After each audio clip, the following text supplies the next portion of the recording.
Back.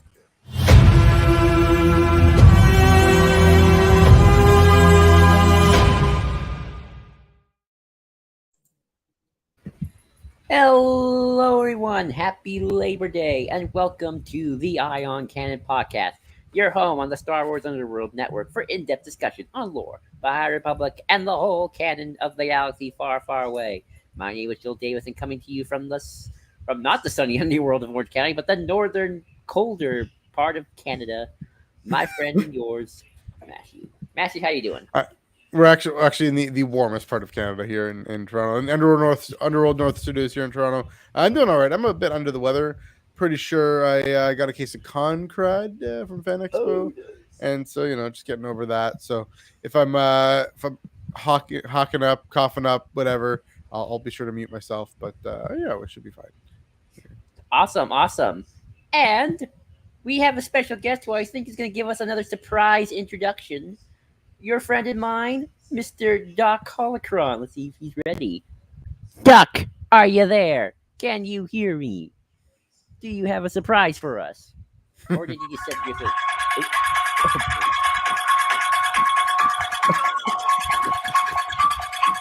Oh, that's awesome. Cool.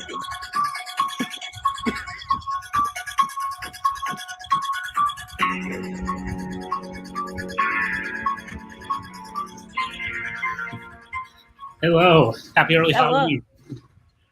There we go. That's awesome. Is it early Halloween? Yeah. Well, yes. All right. Got a little Wolf Nanny here. Nice.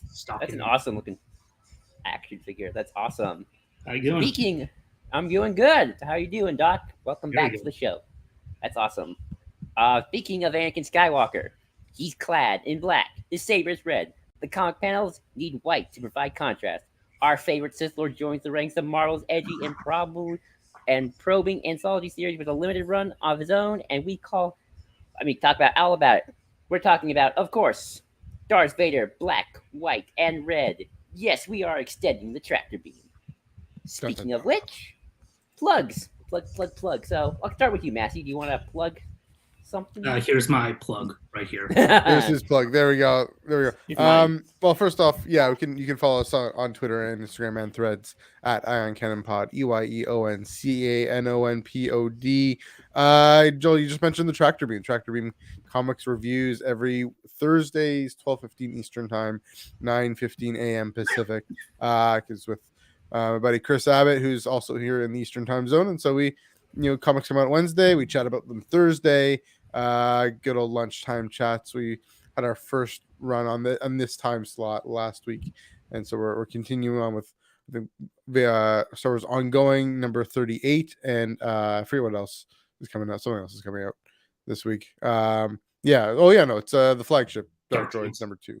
Yeah, Dark Droids number 2 is coming out. So looking forward to that, but also again looking forward to this week talking all about black, white, and red.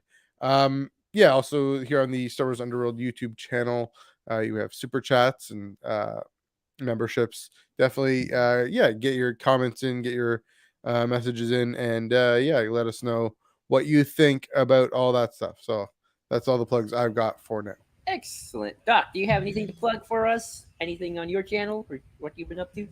Not much. Just the usual. I've been working more on my YouTube stuff. I left Twitter a while ago because of everything. And I've just been focusing in on doing a lot of comic readings, getting caught up on all that. It's been really fun. A lot of good stuff coming out. And I'm also working on a new fan fiction about Asajj Ventress on my fanfic.net account. And nice. It's a really fun one. It involves a Knights of Ren. So I've been having a lot of fun. Nice. That's epic. That's epic. Yeah. Of course, you can follow us at the Ion Can Pod on Twitter. And of course, follow me at GID2021 on Twitter. And of course, you can follow both Matthew and I in the Star Wars Underworld Discord to talk about all sorts of things, comics, books, and the like. All right. Now we got that out of the way, let's do a little bit of Week in Star Wars. My week of Star Wars was pretty good. I just didn't do much. But I just thought more about our previous discussion of where to begin in Star Wars novels. But instead of going into my deeper thoughts, I'm actually going to throw it to our guest, Doc. Doc, if you were to recommend someone to start with some canon novels, again, just canon, not legends, where would you suggest people like start in terms of like just novels? And you can include some comics as well. Like, here's your first Star Wars novel. What would you suggest? Just off the top of your head. I'm going to go Legends and Canon on this one because I think each are valid for getting into it. Legends, I think the best Legends novel to start with would probably be the Kenobi novel from Jackson Miller. Still a really good novel. I remember reading that before Obi-Wan came out. Really good read. Gets a lot into like the Tuskens and like the whole social like system on Tatooine and everything. Really good Lone Ranger story with Obi-Wan. Really fun. I think it's a good introduction into what you can expect from Star Wars novels, especially in like the Legends continuity. And as a Legends novel, it's kind of interesting because it also references like Clone Wars stuff. It references like Satine and stuff. So like it's kind of like in a middle between like half canon, half Legends kind of place. So it's fun on that level too. And in terms of like canon novels, I think a good place to start would be honestly, I think maybe High Republic. Honestly, like I know that seems counterintuitive, but considering how distant it is from everything else, but it's still like standalone, especially like Light of the Jedi. Like it just throws you into a new world full of Star Wars stuff, and like I think it'd be a good way to get people to like be like, oh wow, this is what Star Wars novels are like. This is how like wacky and like creative they can be. So I think Light of the Jedi would be a good place to start in that front. Yeah, funny enough, that was certainly on my list too for Star Wars place novels to start with in general. I just kind of find it interesting when Matthew and I did our list. We kind of had a bit of a different mindset of it. Matthew was a little bit more, kind of jump in and kind of got to just plunge in and go. I was a little more conservative in that, like maybe start with more of some of the pre-Force Awakens novels where there's not a lot of lore and backstory hasn't been established yet. Because it is interesting that a lot of the canon stuff in particular is very standalone. There aren't a lot of ongoing series outside of the High Republic. Not that I wouldn't say that new canon is impenetrable. Like I just read Rise of the Red Blade by Delilah S. Dawson. That I think probably could work. It's just you can tell there's a lot of extra lore that's already been established from the Inquisitorius, from like from the Vader Soul novel and Rebels, and obviously that sort of thing. A little bit of Kenobi because they mentioned the Grand Inquisitor's cape from Kenobi. That's a weird detail, but spoiler: the cape is involved. I don't know, but I just think that's sort of an interesting, kind of as Star Wars books evolve. But Matthew, do you want to add any little extra things to our last week's discussion before we? Yeah, I mean, first off, say my mindset was get people to try different things, get a sense of what's out there. But yeah, you're right. It was like dive in, go to the deep. Here's the deep end. Go for it. That Kenobi, John Jackson Miller, John Jackson Miller, right? Yeah, that was a good shot, good shout. Because it's so late in the Legends, right? It was so close to the changeover. It does feel more contemporary. It does feel fresher. A lot of things kind of spiritually show up in the streaming series in both. Of course, the titular series, and also the one that's the current flagship run. Everything to do with the Tuskens, for example. Well, I guess Book of Boba Fett is really where that comes in. If they had done more with the Tuskens in that one-off show, spiritual sequel, if you will. Speaking of spiritual sequels, though, I mean the from a certain point of view, that A New Hope from a certain point of view, definitely by John Jackson Miller. That short story definitely presumes that Kenobi novel is canon, whatever. That's also a great novel. I mean, it's a great story and a great kind of allegory. I see it as an allegory and miniature of Palpatine and everything that you're going to be reflecting on what happened and the failure of that. So yeah, that's definitely a good shot. I hadn't thought of that. So I like that. And yeah, I mean, starting with High Republic, you know how I feel about that. So there we go. So yeah, that's certainly my week of Star Wars. Matthew, what was your week like? So yeah, I mean, you mentioned just kind of a few small things. I mentioned Rise of the Red Blade. I was finally able to buy that. I was walking along. So the other day I was walking along, went down to Back of Phoenix Books here in Toronto to pick up The Return of the Jedi from a certain point of view, and I picked that one up. And then I went along. Yeah, there we go. Went along Bloor Street and found this used bookstore just down out of the way, and they had a new copy-ish, or newish copy. I remember copy is new now. Rise of the Red Blade for $13. And used bookstores, guys, like don't sleep on them. Don't sleep on libraries. Don't sleep on used bookstores. They'll deliver. They'll come through. Yeah. But also shout out to Back of Phoenix for getting Return of the Jedi Factbov in. That store has been connected to E.K. Johnston. She has, I think, a better connection to a store in the town she lives in Stratford. But in Toronto, yeah, it's they do events, they do different things, and so hopefully, yeah, some. I'm gonna dream up some partnerships, see what we can do, but no promises. But definitely a place to check out if you're ever in town. Also, one thing I'll say, con season. I mean, I don't know if anything happened to Dragon Con. It looked interesting.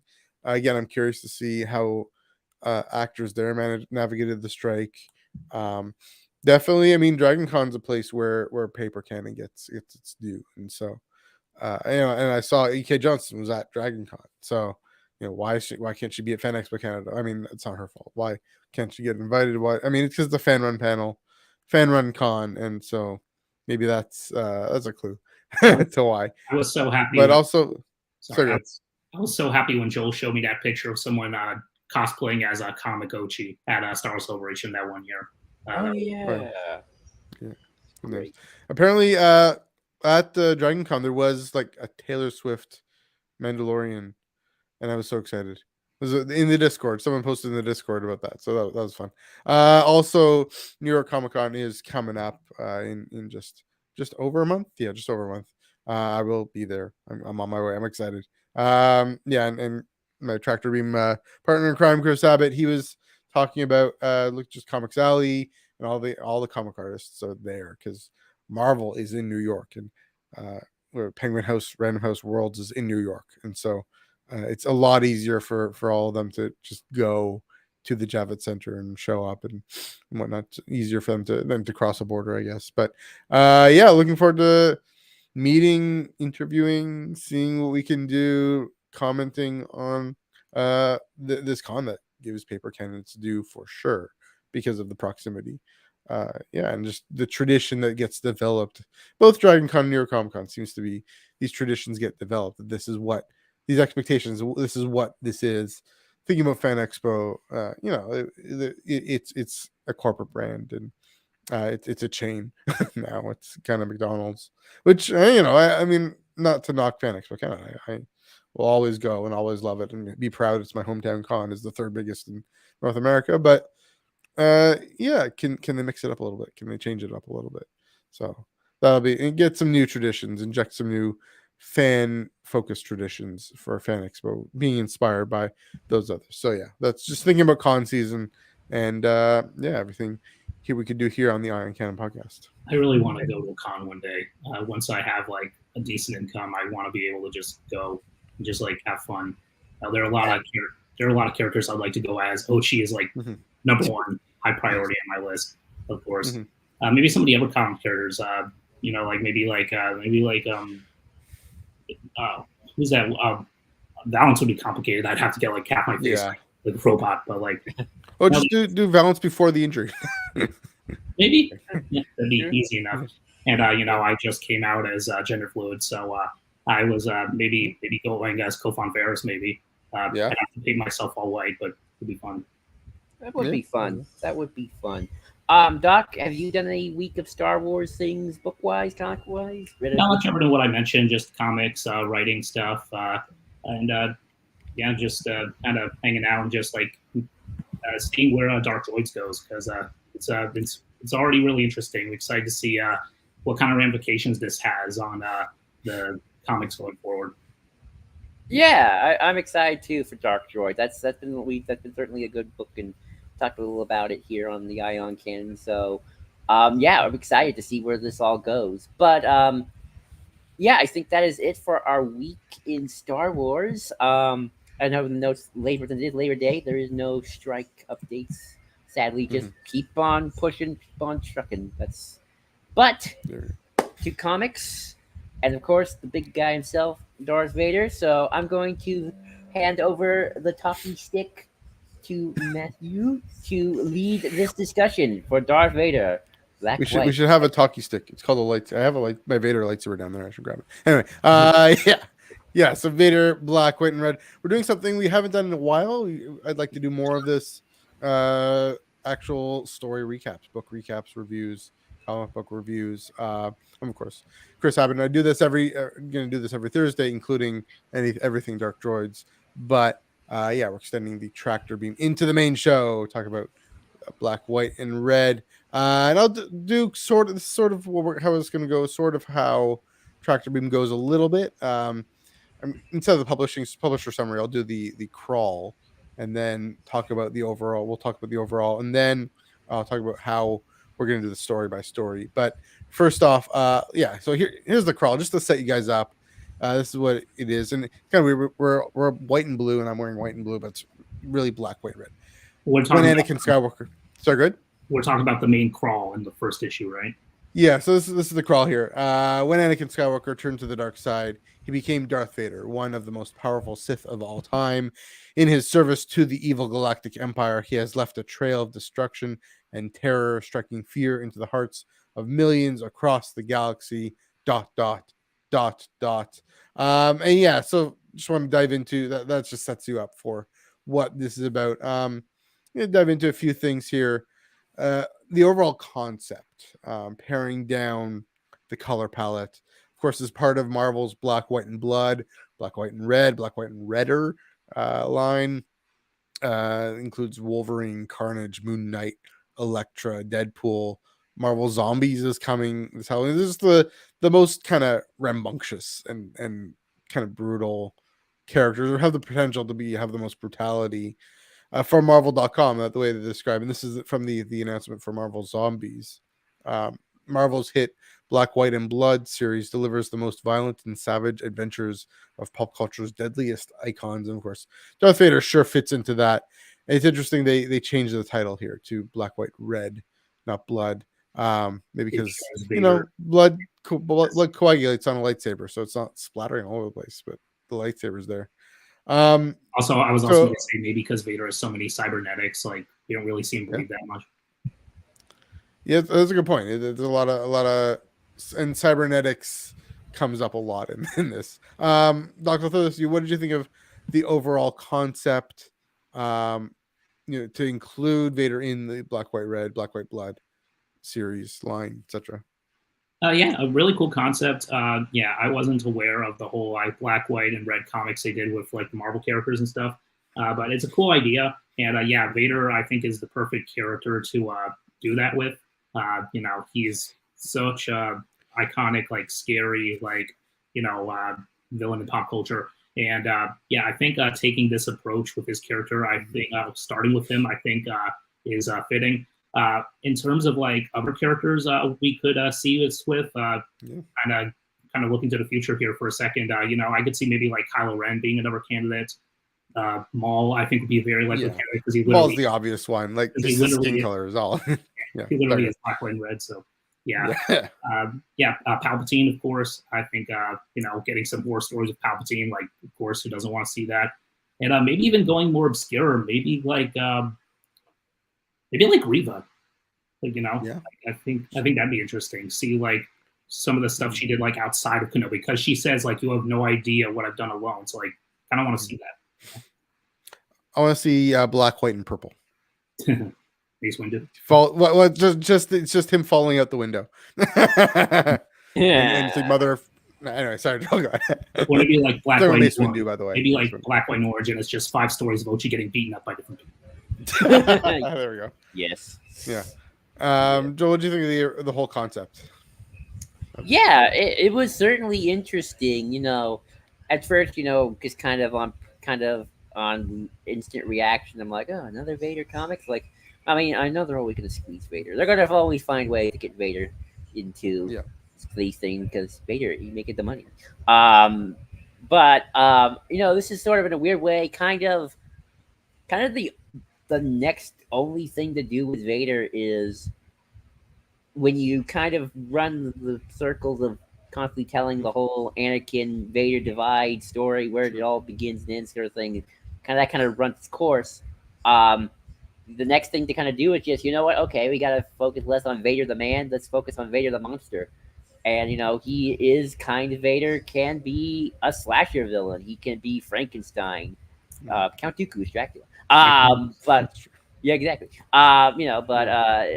He is every kind. He is Freddy and Jason. He is every slasher villain. So in some ways, it's a Vader story, but not about Vader psychology. It's like people observing Vader, and I think the color palette really helps with that. Like, this is not your traditional, is Vader feeling the Anakin inside of him? Like, nah, other than that, this is something very different. So I think, in terms of just uniqueness of Vader stories, it's like, oh yeah, this is really interesting.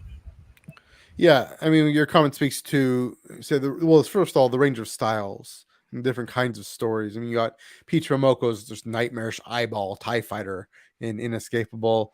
This orderly chaos he wreaks havoc on the rebels. I was able to prepare. So Daniel Warren Johnson's Annihilated. Victoria Ying has a Vader the anti-bully in her story Power. So it speaks to the range of styles, range of roles that he can have, from villainous to, I think, downright heroic. I mean, standing up for that little kid there. Obviously, there's a rebel spy, and we'll get to that story in a bit.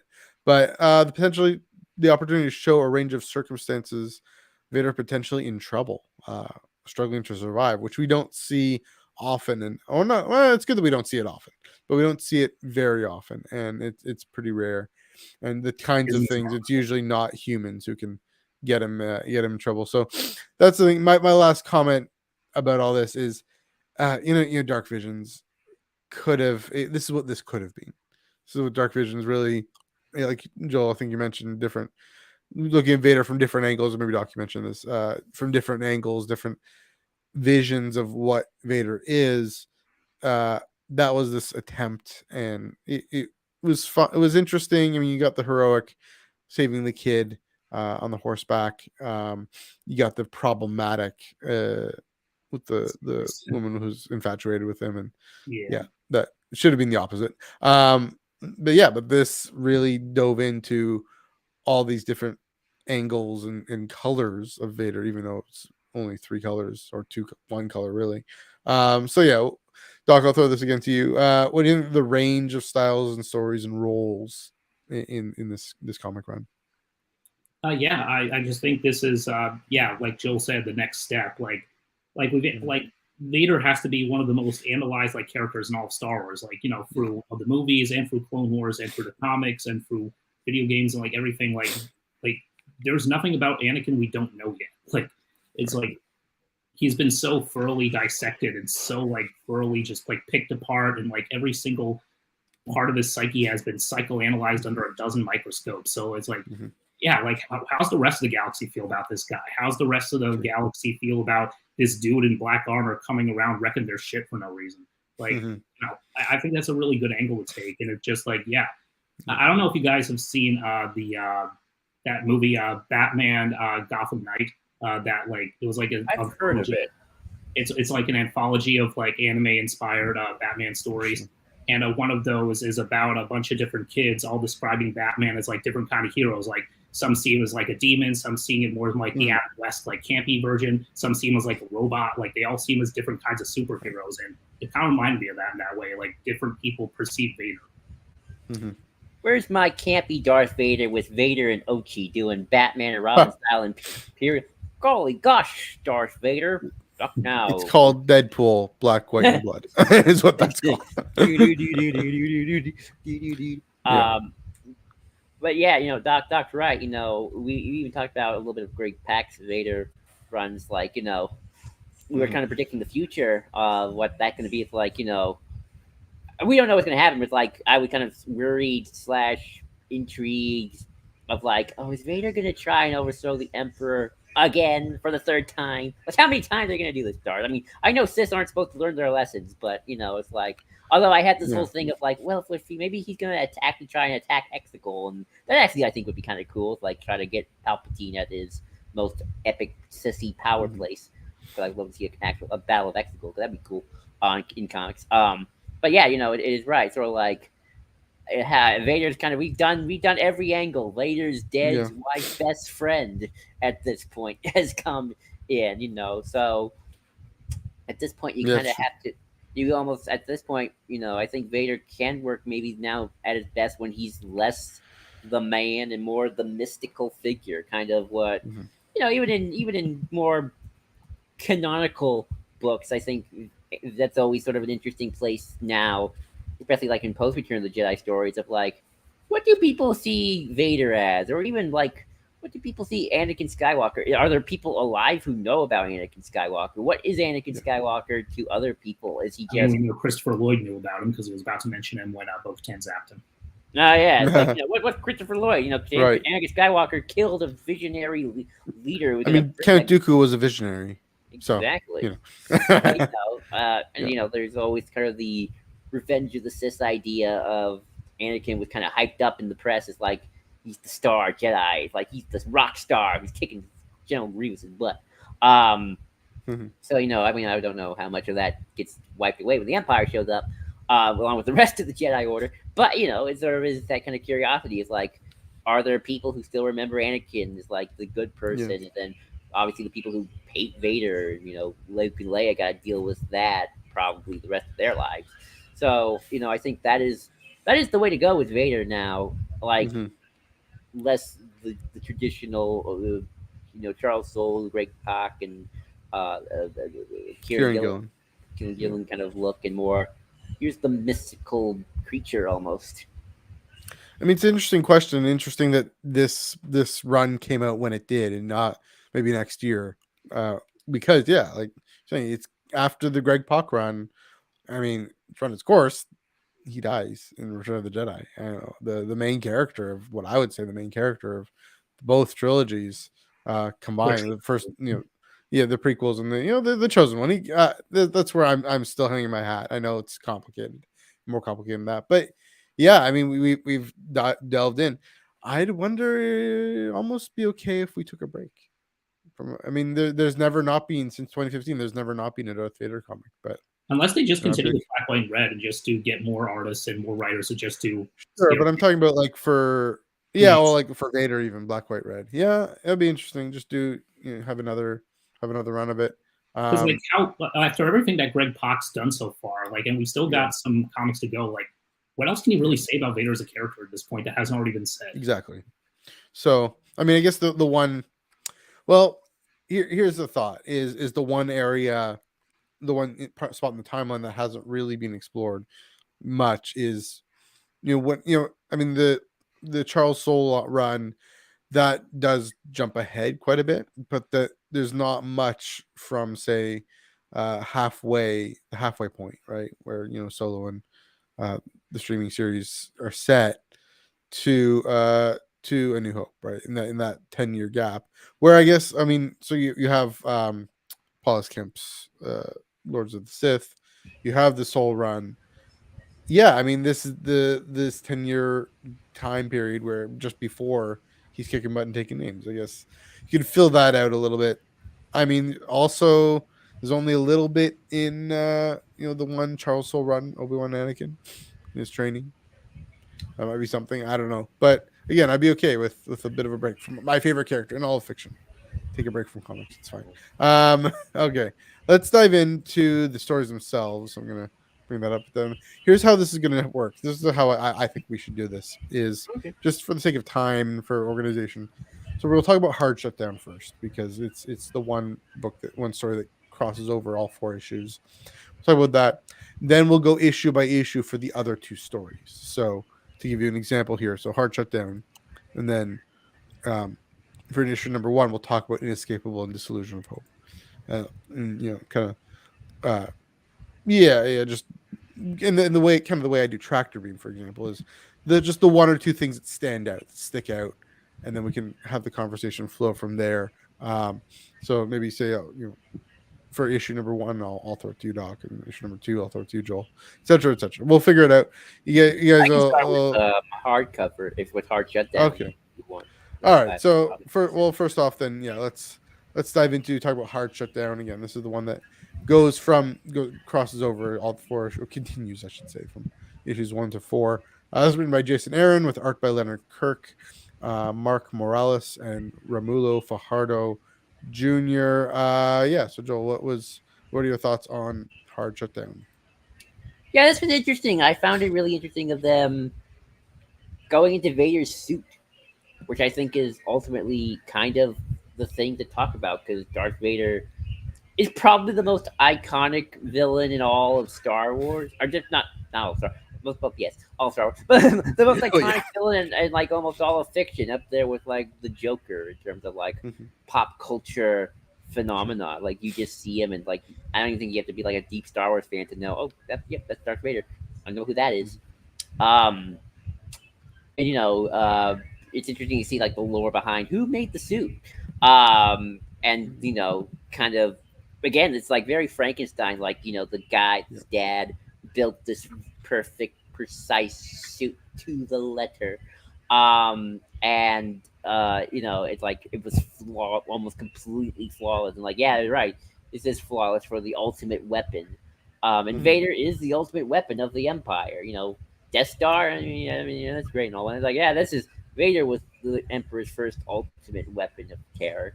And I think that's just a really interesting exploration of like, yeah, this is Vader, the monster, the machine, more the man, twisted and and I just thought that was a really interesting thing to kind of explore in this comic. Yeah, I mean, I talk about situations where Vader is in peril. A building collapses on him, and he's not. He's just fine.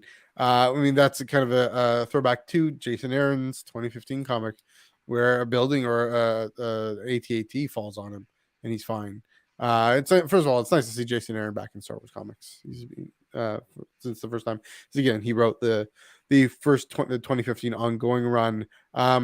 Yeah, and to see Vader, just the kind of almost the attitude, right? The last panel, one mistake, I am Vader and you are not. And is that an attitude? Is that, I don't know if that's just a kind of the way villains talk when they know they're right, kind of thing. So there's that. I want to note a few prequel references here. Sin. First of all, Sin. I thought my mind went to Silo from, I think that's from the Kieran Gillen run. It turns out it's a different guy, but like as in his father is a different character. Of course, Sin, Sign, whatever, uses Padme's name to distract Vader. So he's on the list, right? He's on the list of people who know. Vader was probably screaming Padme's name while they were like operating on him. So that's probably true.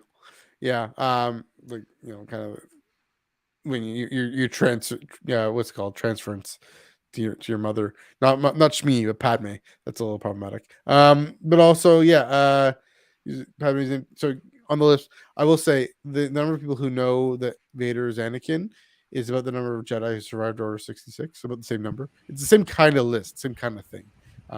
They keep popping up. Obviously, Sabe.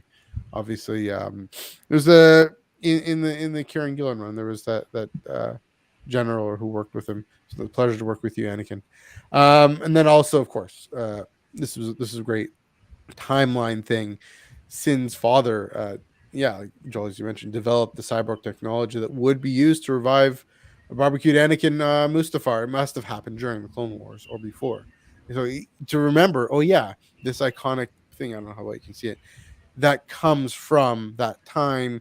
It's based on the armor of the Jedi would wear during the Clone Wars, especially the chest plate there. Of course, in the real world, it's production kind of reverse engineered that, but just to remember, this is anything to connect the trilogies is I'm a fan of. Doc, we haven't thrown this to you yet. What do you think of Hard Shutdown by Jason Aaron, etc.?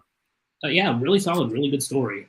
It did tackled something that we haven't tackled yet, like the people who built Vader's suit, like the people who put him in that thing in the first place, that Palpatine, like, because we only see like droids working on it in Revenge of the Sith, but of course, Palpatine would get like scientists to like put all like the all the tubing and like the life support and everything, like just get that all in there. And the story from this dude, Sin Senval, whose father, Vig Senval, worked on Vader's suit. and helped build his suit from scratch, and was apparently so impressed with his work that he decided to replicate that on his own son and try to make him more like Vader, which is really screwed up. And because of that, Sin holds a grudge against Vader. Like, you represent all of my father's work, so I'm going to take my father's great creation and just break it apart and sell it off to the highest bidder. Just like get back at his father for how he treated him. Really cool concept. And I like just the exploration of like Vader isn't just the suit. Like, the suit is important for like his image and like his survival and everything. But at the end of the day, he wouldn't be Vader if he wasn't the chosen one, if he didn't have the power of the Force. And like, we see that like Vader is literally strapped to the table and he's just telekinetically using his mind to just like make the other scientists like freaking kill each other with like the knives and like the blades and stuff that they're using, like, and just like tearing each other apart. Really brutal. And you can get away with that in this comic because that's the whole point. It's a horror comic, and it's a really good job of like showing the power of Vader and like the strength that Vader has even when he doesn't have all this technology like supporting him. It's interesting you brought up it's not just the suit, because it's funny, like this is sort of like the most like that's sort of the funny thing about we talk about Batman and stuff like that. This is a very superhero trope, like especially for superheroes who have like a special power thingy or like a super suit or something like that. It's always like like Iron Man, like you're not the suit, Tony. The suit is you, Tony Stark. You make what's the suit special. It's like you put on the Spider-Man mask. It's because Peter Parker. Not everyone can do it, but Peter Parker or Miles Morales. You make it you kind of situation. And this is like the dark, twisted version of that, where it's like, anyone could put on that. Not anyone could wear that suit, but only you, Anakin Skywalker, with all your self-hatred and loathing and power, can make that suit work, and that's why you are Darth Vader, and not some random person in the middle of nowhere. I mean, it's great that you were talking about Vader being part of this Marvel run. I mean, that's the Marvel thing versus DC, right? DC, and this is an oversimplification, very gross oversimplification, but generally speaking, for DC, the real character is Superman. It's Batman, whereas the kind of the front is Clark Kent or Bruce Wayne. Yeah, with Marvel, generally speaking, the real character, like you said, Tony Stark or Steve Rogers or whoever, is a real person, and their powers or whatever are an extension of that. Of course, with Anakin Vader, it's way more complicated because Anakin's the hero and Vader's the villain, and Anakin was the knight in shining armor who was corrupted, and but it does, it's a great point. It kind of reminds us and brings us back to that. Again, a connection to the prequel era, to the Clone Wars. And just again, he even finds his lightsaber through all that. This is the kyber crystal, he yanks it. That's why all that made me think of Silo, right? I mean, the whole scenario, right, is in this is the end of the Kieran, near the end of the Kieran Gillen run. He's able to deactivate the machine, but through the Force, Vader can just still move and foil Silo's plans. CYL. But anyway, it's I also Doc, you mentioned, I really love that motivation that Sin has for revenge, taking it out again. The father son tropes of Star Wars running through here.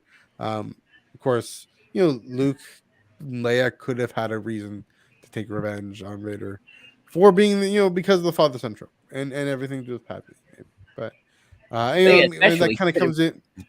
That comes up a little bit in the Amidalans, with Sabe's group there. That gets there, but Luke's heroism of saying, "I'm not going to take revenge. I'm going to see the good in him still at the end." And so, of course, hopefully, one last thought: where do we go? I do kind of want to see.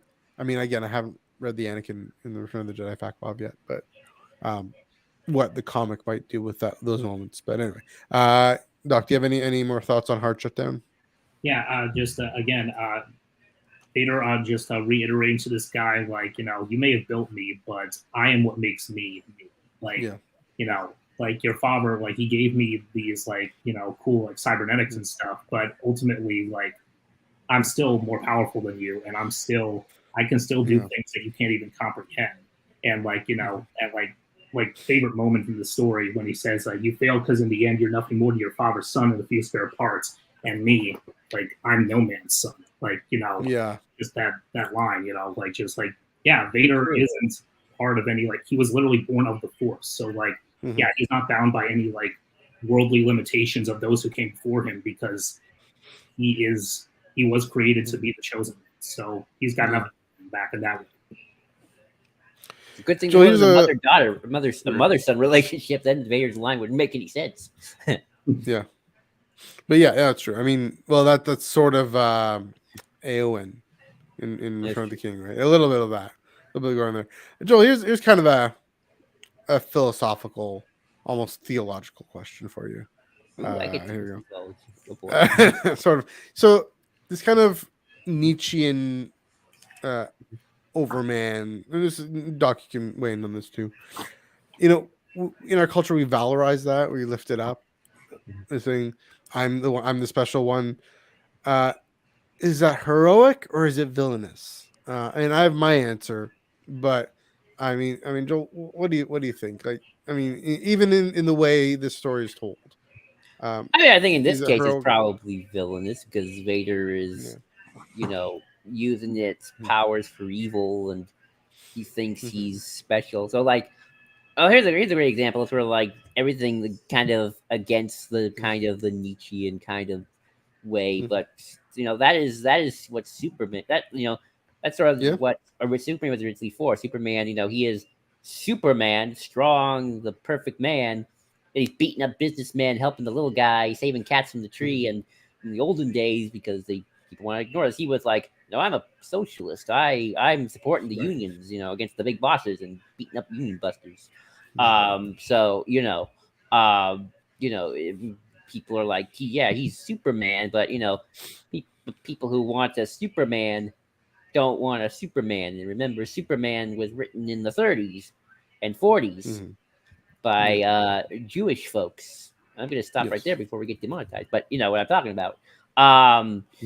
So I think the creators of Superman were Jewish. Yeah. Yes. Oh yeah. Okay. It was definitely an anti-Nazi. Part of like Superman's like influence and everything. And, like, so you know later stuff where he's like beating up Klansmen and stuff. You know, like so you know, so the people who for the most part valorize the Superman would come to them and you know tell them beat them up because they're hurting the little guy, because that is the point. So if only the DCU remembered that. Yeah, that's it. But that's what my Adventures with Superman does, thankfully. So you know, and I think in some ways, and this is kind of what I feel. You know, I'm not going to get too revisionist, but this is something I feel like I've seen Legends books do. I've seen some Canon books do, and I kind of wish the movies went into this a little bit.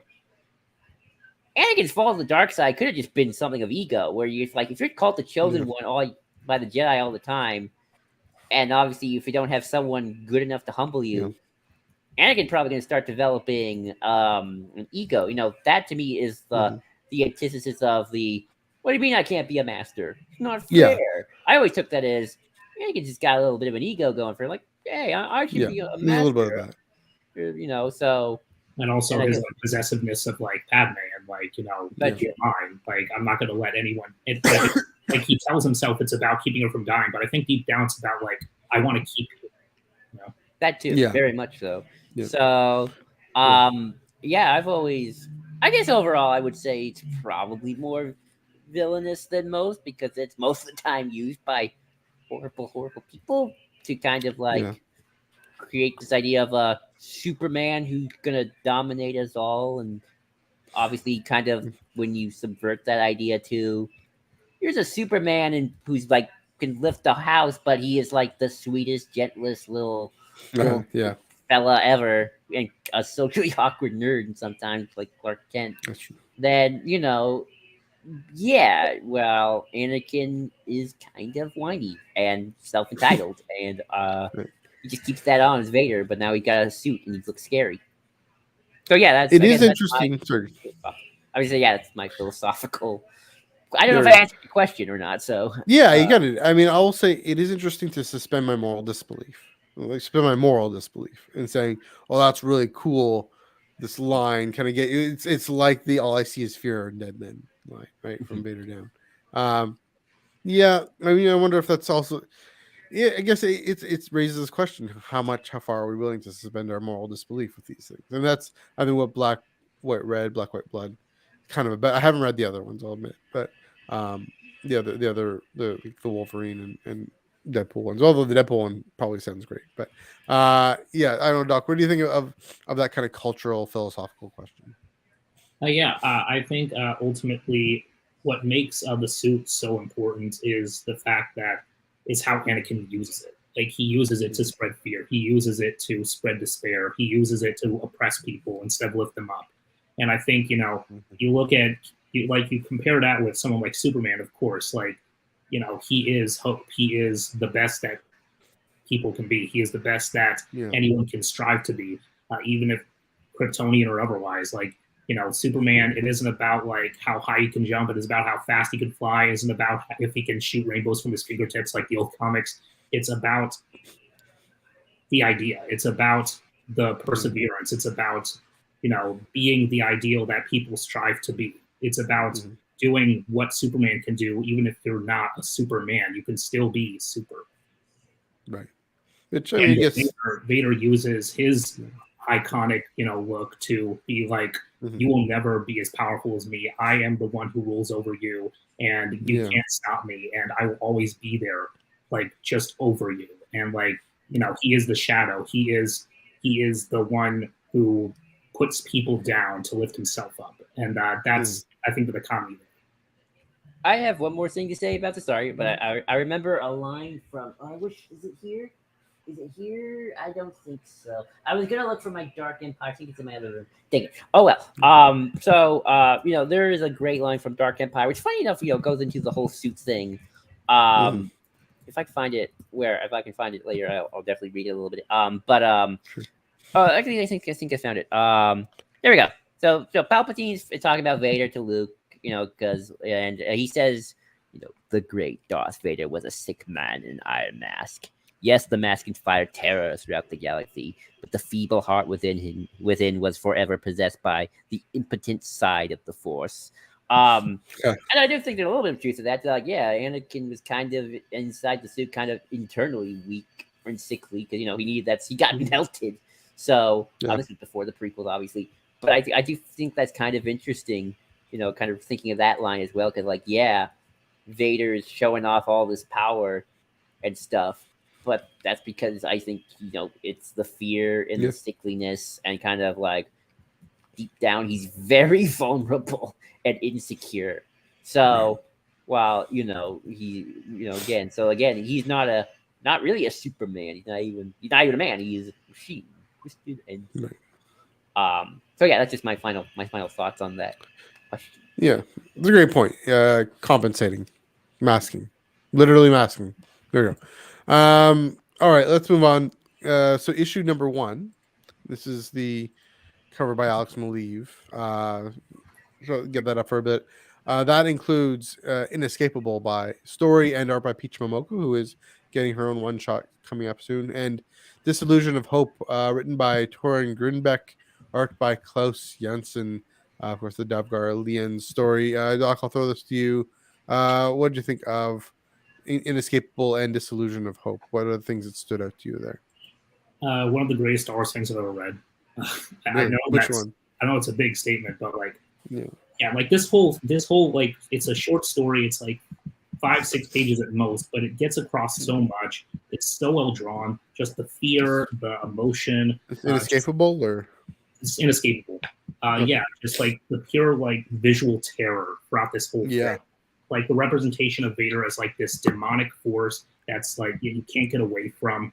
This constant looming presence that we see this person dreaming about him, trying to get away from this entire time, but he's always there, always looming over, and throughout this nightmare, and the pure visual of it.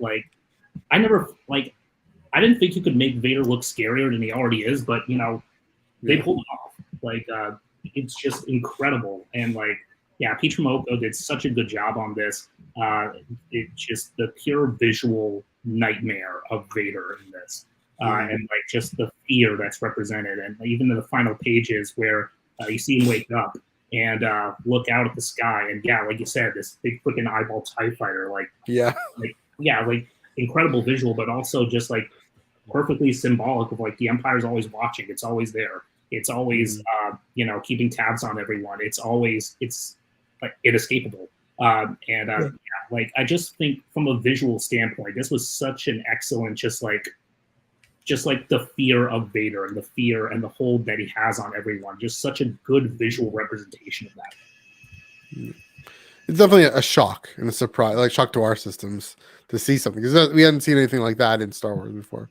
At least not since maybe the Visions. Very Star Wars Visions, yeah. About to say, yeah, but I mean, like not so like or that Infinities, not Star Wars Infinity, but that comic that had the Darth Maul spider legs kind of thing, the grotesque, the truly grotesque. And then Disillusion of Hope, the Vader the tactician, Vader the knowing how to stop an insurgency, knowing how to anticipate it. More words from Vader than we're used to, I think, is interesting. I don't know, Doc, do you have any thoughts on Disillusion of Hope as well? Really solid. Infiltrating this rebel group, manipulating this one into betraying the others and causing their whole thing to go down. Really solid. Just seeing the more tactical side of Vader. All the different art styles, even though they're all black, white, and red, they all managed to stand out pretty well. Yeah. This one in particular, very Dark Horse-esque, I felt. Like the more sketchier like line work and like penciling, very Dark Horse-like. I just like the slow burn of like, the rebels are setting up this big strike against the Empire, but then Vader comes in, he just ruins the whole thing for them. Really strong, really solid. And like showing that Vader isn't just muscle. He's also tactically, like, he was one of the big generals in the Clone Wars for a reason. Like he knows how to like infiltrate the enemy lines and like take out an opponent from the inside. And the story does a good job of showing that. I want to. Joel, too good. No, because I want to jump in on that. Let's get the second one. Disillusion of Hope. Disillusion of Hope. Thank you on that a little bit, because that is something actually that I kind of wish the more canonical. I'm going to call these the more canonical books. Because like these anthologies are kind of, I mean, they're stylized. So Like Vader's not a giant eyeball. There aren't a giant eyeball star. Wait, what? Fighters. Sorry. Don't Wikipedia is like giant eyeball star TIE fighter. Get it on it. It's just a thought there. I mean, the TIE fighter shape. I just realized that it is the Empire is everywhere. It can be everywhere by sending these TIE fighters anyway. Anyway, sorry, go ahead. Yeah, but imagine seeing that freaking thing fly over Andor in that episode. Yeah.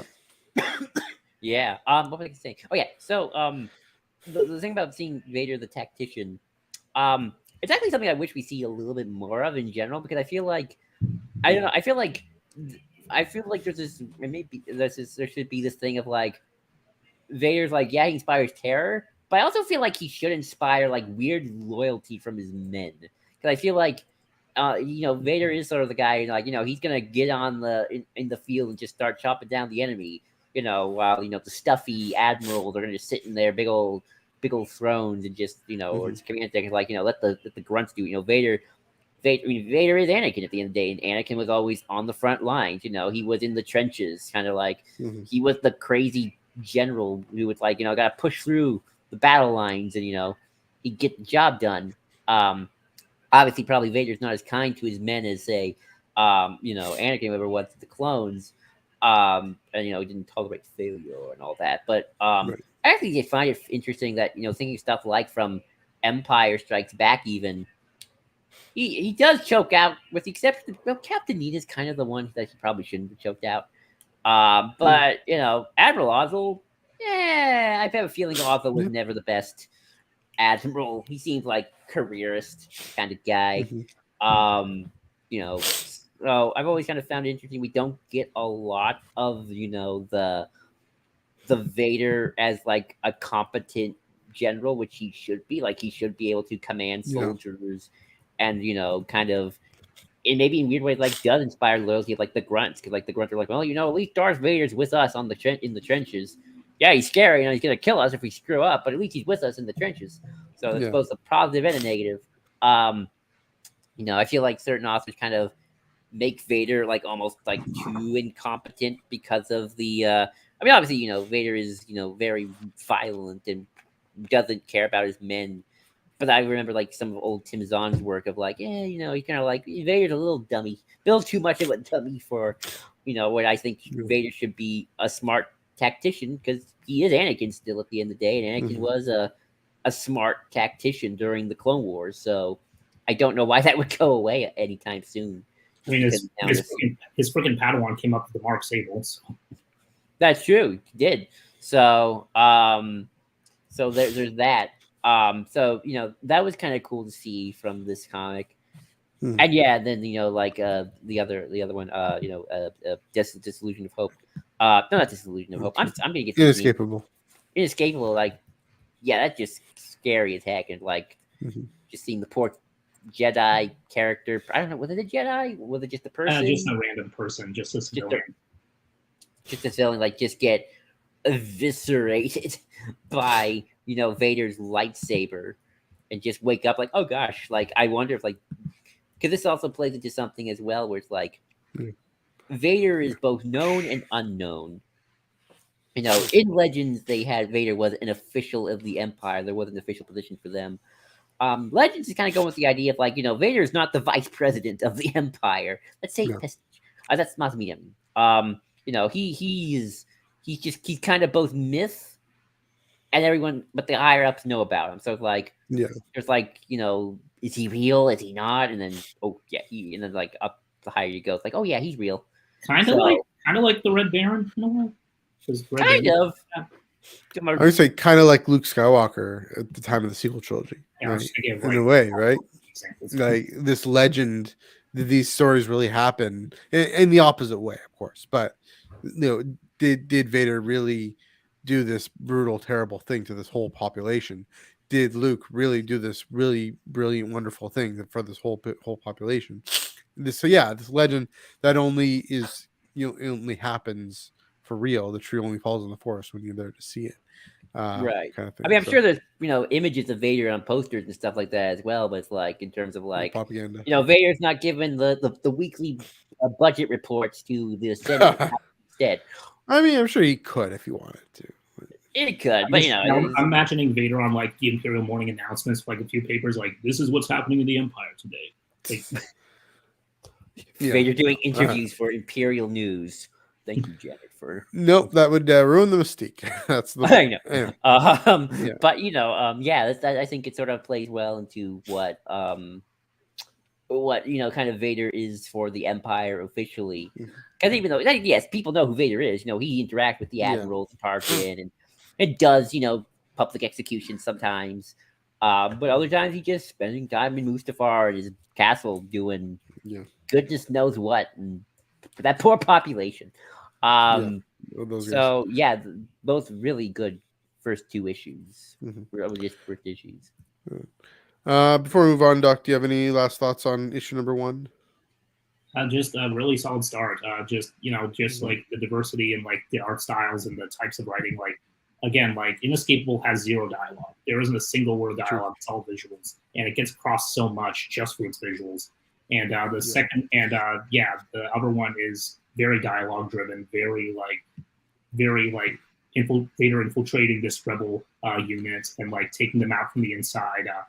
Just again like just setting up right off the bat, like these are going to be very different stories doing very different things with Vader. Yeah. Fun fact: this issue came out on my birthday in April, so there we go. Happy birthday to me! I think maybe I don't know. We'll see. All right, issue number 2 by.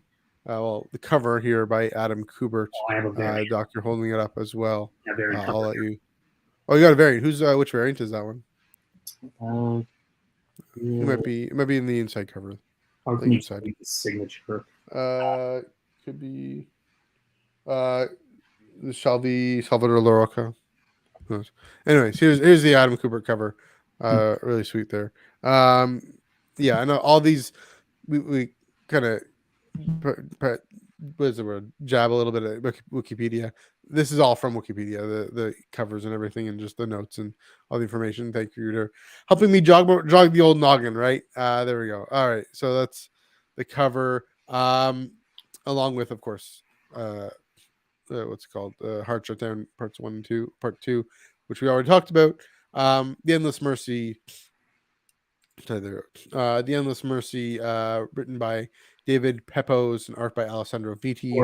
And sorry? Go ahead. Okay, and then Power, written by Victoria Ying and art by Marika Cresta. Cresta, of course, also did Afra 2020, numbers 1 to 5. So that's why I remember that. So I got her name out. So yeah, Joel, or yeah, who should I throw this to? Joel, yeah, I'll throw this to you first. The Endless Mercy and Power. What did you think of those stories? Yeah, very creepy. That's the Endless Mercy. It's kind of cool seeing Darth Vader go up against kind of this weird Shiloh Cthulhu-like monster. Yeah. And it's just cool to see Darth Vader as the monster, period, because, Vader himself is a monster. And so it's like, what happens when one monster takes on another monster? Yeah. So it's kind of cool that way. Just kind of seeing, that monster's creepy. So just the visuals is really interesting. As for Power, I feel like Power is kind of the dark, twisted Star Wars. No one thinks can be done, but can be done. You just have to make sure you frame it in a sad way, where it's like the kid sees Vader, but instead of it's like, kind of a warning, oh, don't be like this kid. But it's like, this is, kind of a meta text on this is what some people do see Vader. It's like, oh, this guy's awesome. Yeah. So either kid is going to learn some bad moral lessons, in the future. But yeah, and again, art style, beautiful and amazing. So yeah, those are my thoughts. I'll move it over to Duck. Yeah, so the Endless Mercy, or as I like to call it, Vader versus Alien. Just really cool, just visual feast. Probably some of the best artwork in this whole series. All this art of Vader fighting the big xenomorph mutated alien queen. Just really cool. I like the twist of that. It turns out to be the scientist, Dr. Lemaire, who was working on a bioweapon for Palpatine, and then she literally turned herself into the bioweapon. Just really cool idea. Just awesome design for this alien. Again, very xenomorph-esque, also very Resident Evil-esque. Yeah, and the idea of Palpatine having another secret weapon, and Vader having to take it out to keep his place. Just a really cool idea. Again, visually just brutal. Just the artwork of just the tentacles and the goo and the blood going everywhere. Just really brutal looking. And one of the few stories where we actually get to see Vader unmasked, and it's really effective. And you can feel the desperation as Vader is fighting against this thing, because it's so massive and it's so all encompassing. But of course, eventually he's able to overcome it because of, he's just ultimately stronger. And and while Lemaire was able to mutate herself, she's still human at the end of the day. She's still she is ultimately a person under all that. And Vader is the chosen one. He is literally created to be the most powerful. So in the end, he's able to beat Lemaire. And then, as he says, he grants her mercy by just blowing her up and just killing her and ending her suffering, which. Very interesting. I don't know if I would interpret it as Vader taking pity on Lemaire as much as just this thing is so mutated and so just it constantly in pain.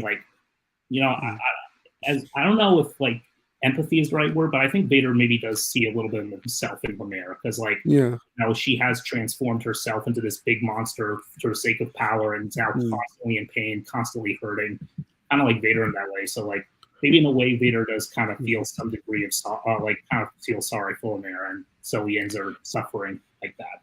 But really cool. Sure. That's a really great insight. I'd say more recognition, almost respect which again, he's not incapable of that. I mean, we see how he is with Tarkin, for example. In both, we're talking about the James Luceno novel and in other instances, but especially that James Luceno novel, and with Thrawn, in the Timothy in Thrawn alliances, able to recognize. Yeah, that's a great point. And someone who, again, this is the first of two stories where he's really in trouble. He's actually in trouble, or not. I mean, and we know that's the thing. We know he can't die. He's gonna survive. He's gonna be fine. But I mean, to unmask him like that, I mean, Sabe gets an eye, Obi-Wan gets a half, gets a crack, Ahsoka gets a crack. This thing just rips the thing off. Like that, and that doesn't, and he needs that to survive, right? So, I think a degree of respect for what this creature is able to do to him. Ultimately, not, but the endless mercy, a quick death, a quick merciful death that Vader doesn't always do, doesn't always grant that much. Sometimes he does, but yeah, and then I mean, power. Again, this is the opposite. That's Vader almost the victim. This is Vader almost the hero in power. Again, reminds me of that story I mentioned at the top, similar to Dark Visions, where he comes in like the knight in blazing armor. The kid has this vision of this kid, similar circumstance, right? Kid this is like the better version of that, I'd say. Yeah. Oh, yeah. I mean, everything. This is always going to be better than Dark Visions. That was Dark Visions was again a bit disappointing, but now we got this, which is great. Black, white, red. If Chuck Wendig had written Dark Visions, which he was supposed to, then we would have gotten something. But anyway, that's a tangent. Yeah, Joel, it's a good point. Yeah, he's going to learn. This kid's going to learn wrong lessons, but also, it's just, again, it's interesting to remember there are people out there who appreciate the Empire. Ciana Ray growing up, at least until the Battle of Jakku, she's an Imperial loyalist. So these people who the Empire does come in and bring their order to displace a lesser sort of order. It's all in the end for Palpatine's gain. We get that, but good to see, again, take the opportunity to show this range, this diversity of roles. Almost the villain, almost the hero. So go ahead. Yeah, go ahead. I think it's interesting because I think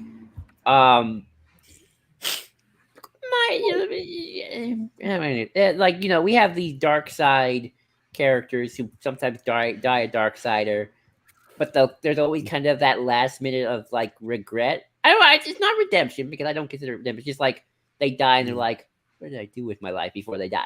Kind of like Maul.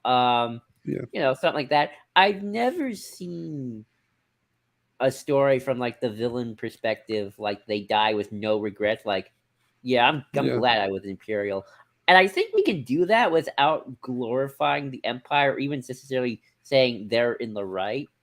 I don't know how, but I think it's possible. It's kind of just say the way you do it is the way Governor Price dies, the way on the Dreadnought, the First Order Dreadnought, beginning of The Last Jedi, like standing firm against these terrorists, right? That's kind of the way they do it. I don't know.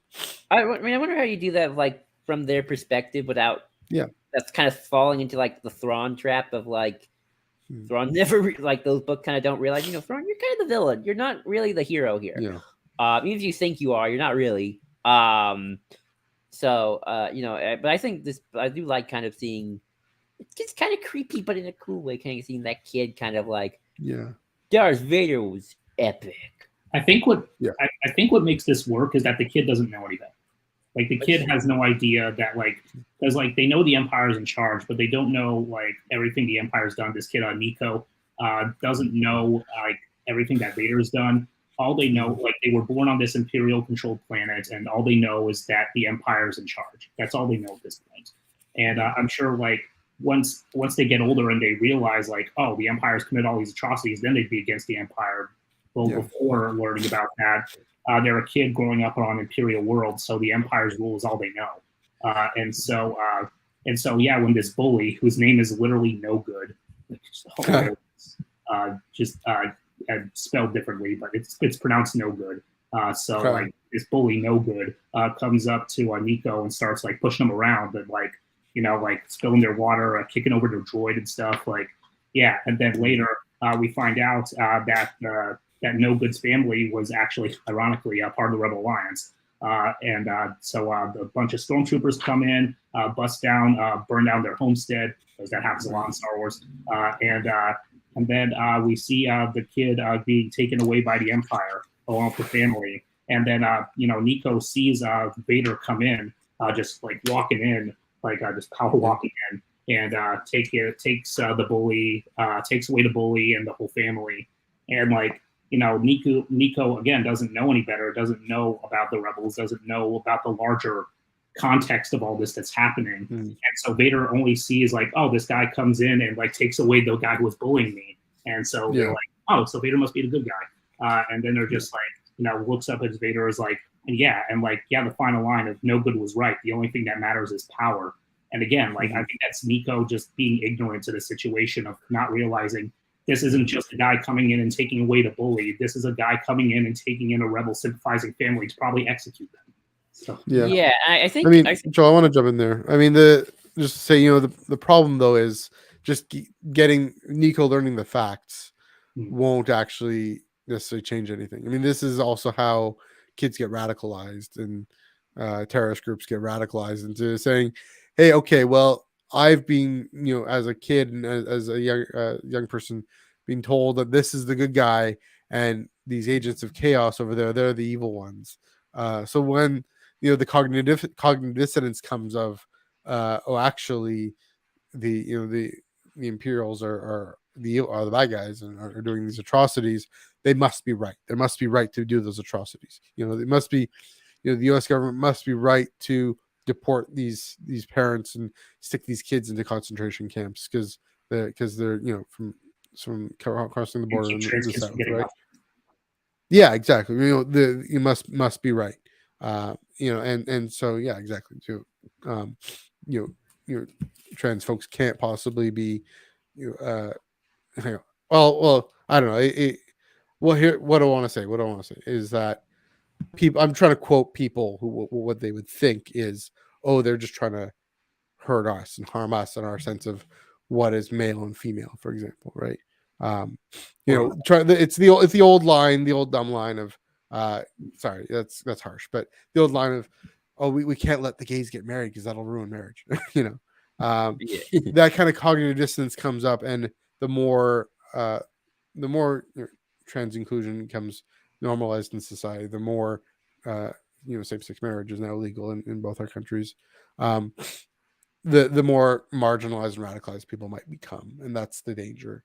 And so, to hopefully this kid can unlearn some lessons younger, but I don't know. That's the problem. I'll say this.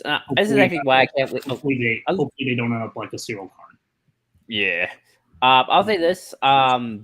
This is why I'm actually kind of excited for you, Matthew, to read Rise of the Red Blade sooner because that book, for the most part, I'm curious to see how you feel.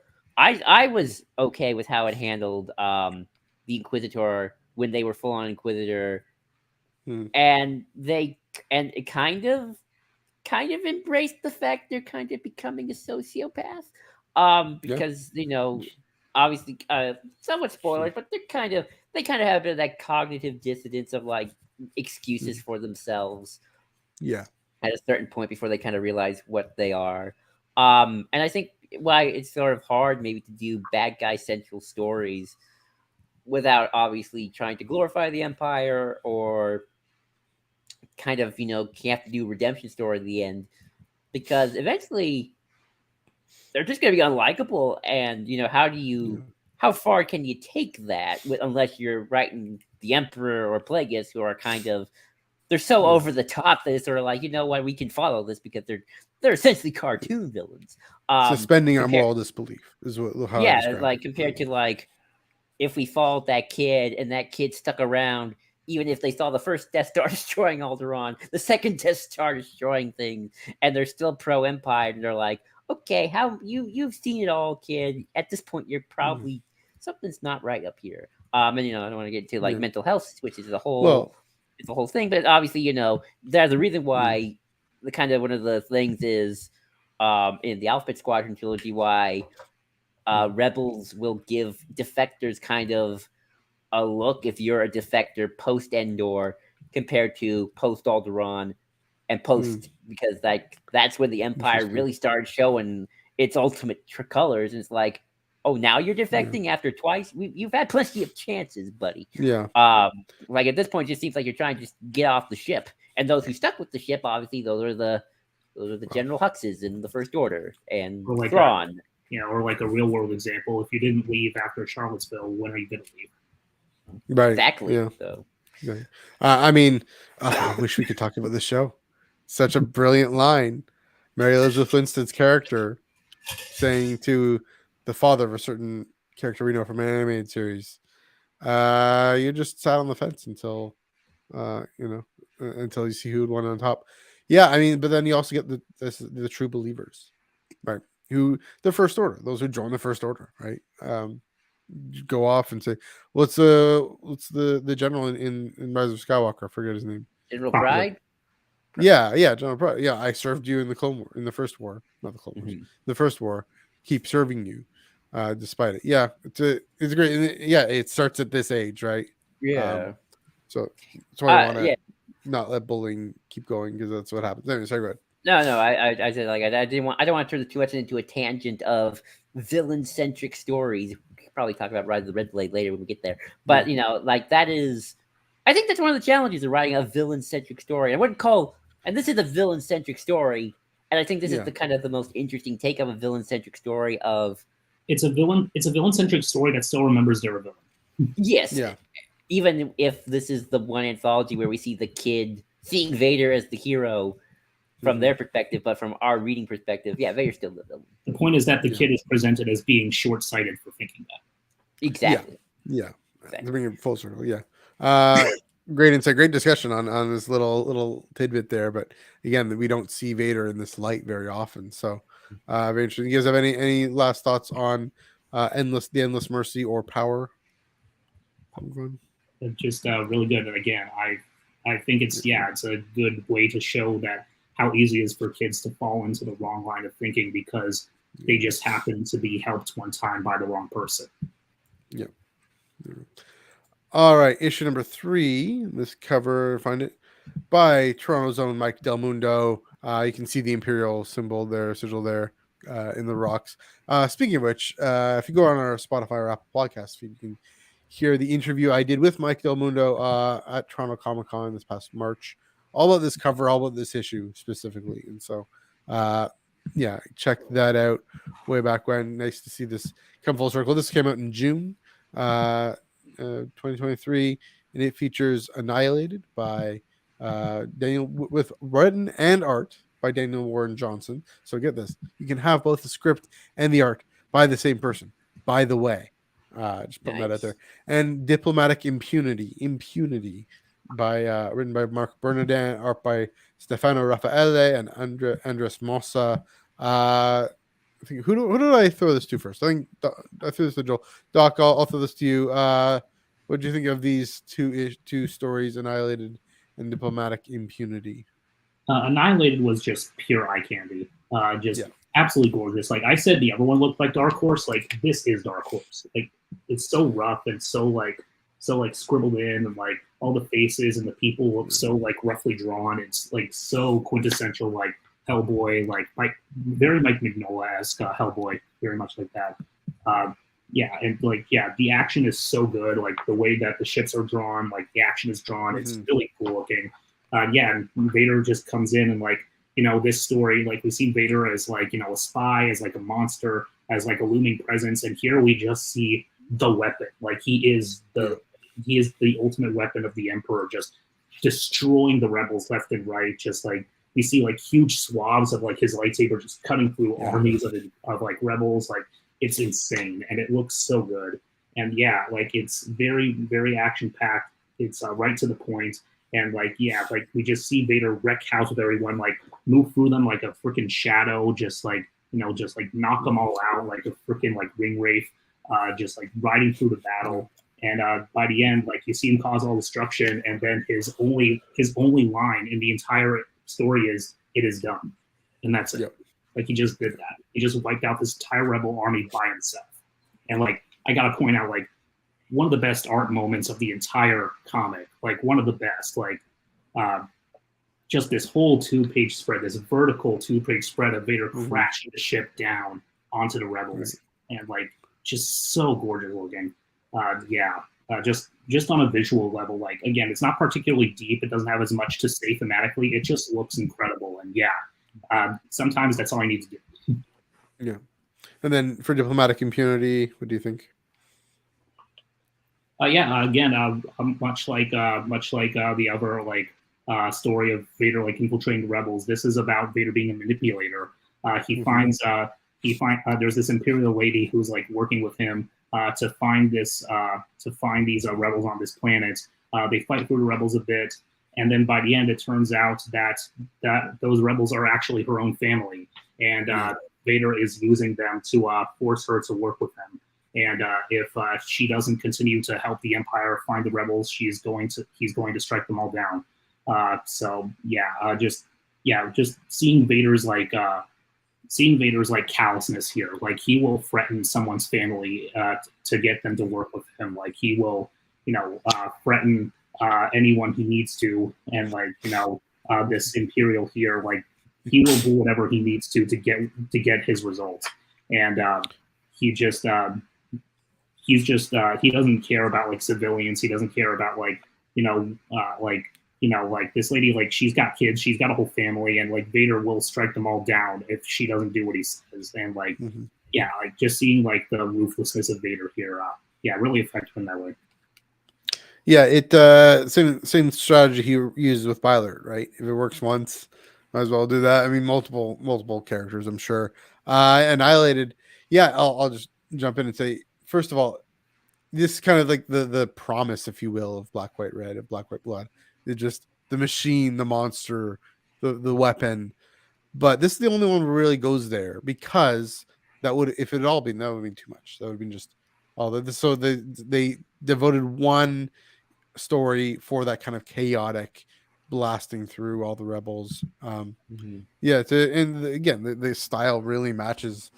He's bringing order, but he does it through chaos. He does it through this all just disorder, violence. It's like the Rogue One hallway scene, but on a battlefield, so it's all over the place. And so there's that. Again, it brings up this thing though of it's fun to read, which is odd. Again, suspending our moral disbelief here. Yes, he's the villain, but we're not. I mean, I'm not really thinking that either way. I'm just saying this is just this fun little moment to say, oh yeah, what would that look like? What that creative, how Daniel Warren Johnson can have this creativity in depicting that, helping us feel the excitement of it. And that says something problematic. Maybe I don't know what that says about us as an audience, but maybe it says we need that contained. We need that limited to this fictional story, and that's maybe the thing to say about Vader, right? Our love for Vader is helpful, sort of healthful, limiting our aggression and rage, kind of like how I am at soccer games, right? I limit my aggression and rage to the referee or whatever, the opponent, the other team. In Toronto FC's case, my own team, but that's a whole story.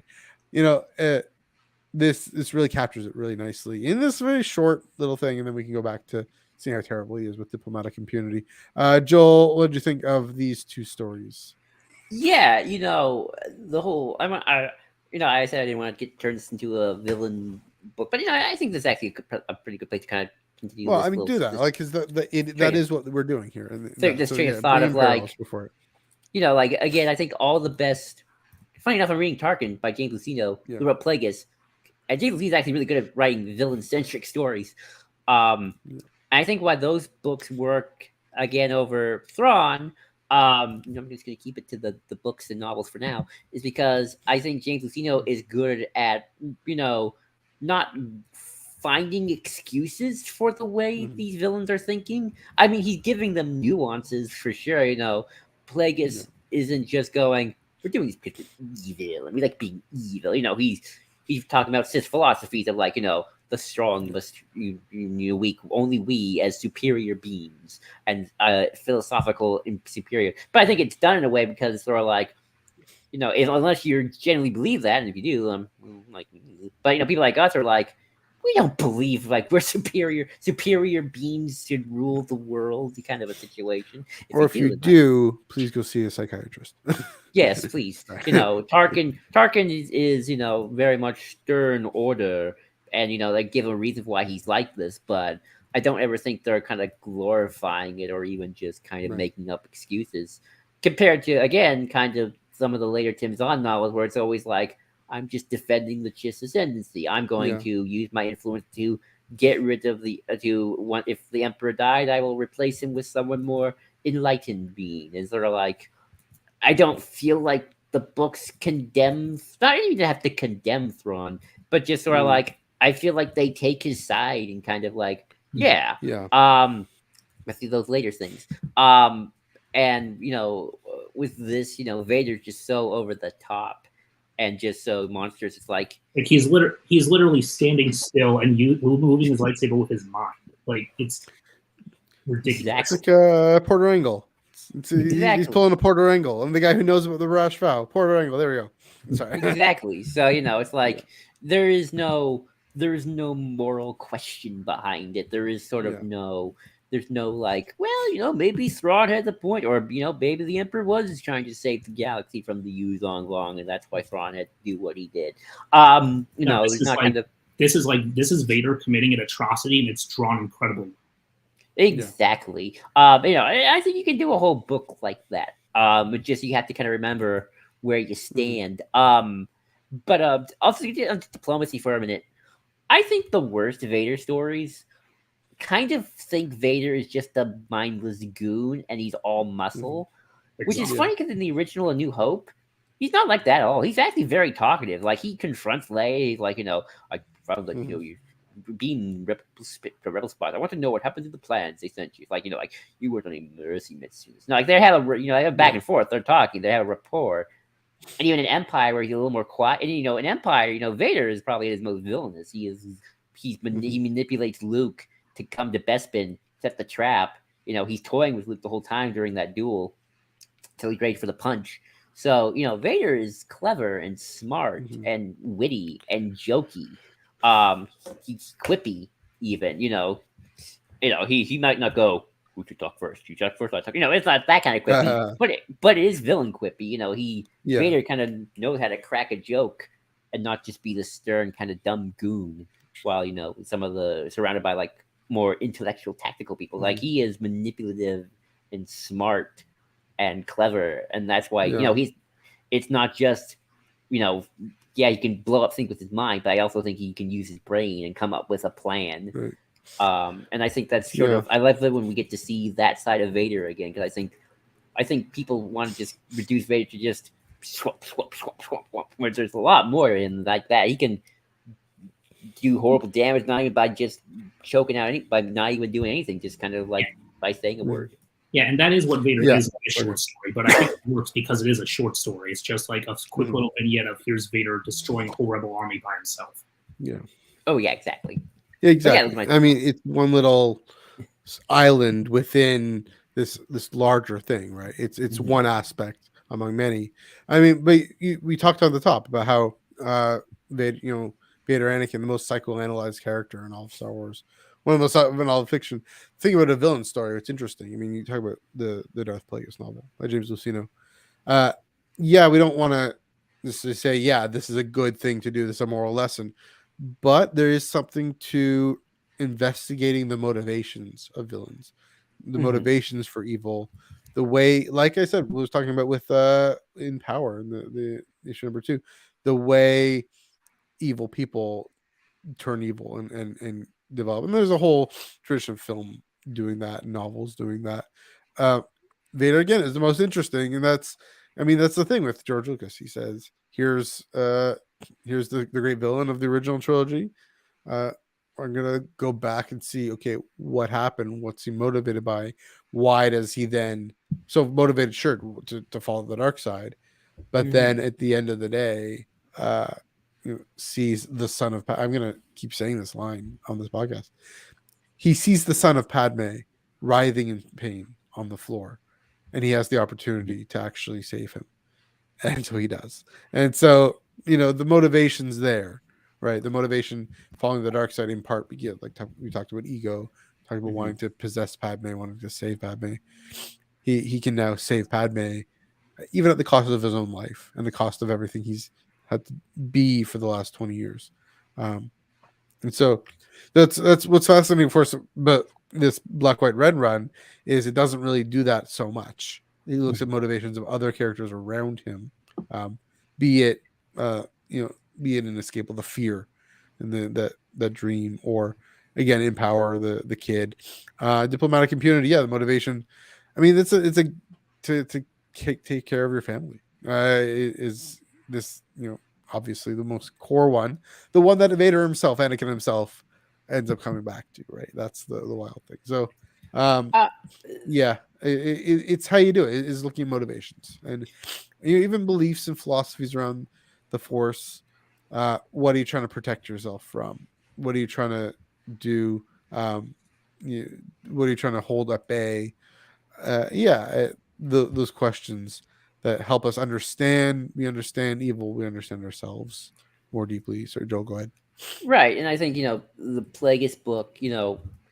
At the end of the day, you can boil down Palpatine Plagueis' whole shtick to unlimited power. Like they don't change Palpatine. Palpatine's not this 3-dimensional, nuanced character of like, oh, I now understand why you did this. Or, like maybe you went overboard, but no, Palpatine is still very much the psychopath. Yeah, he's actually psychotic, right? We all know and love. But I think you can do that even from his own perspective and kind of get in his mind of like, okay, this is what I'm doing. This is what, this is what Plagueis taught me, whatnot. You gotta, and not condone it and, still condemn it, or even, I don't even, well, maybe I guess it does. Well, I don't feel like, ultimately, I don't suspend your moral disbelief. I'm saying, suspend it, right? And say, this is fascinating, interesting.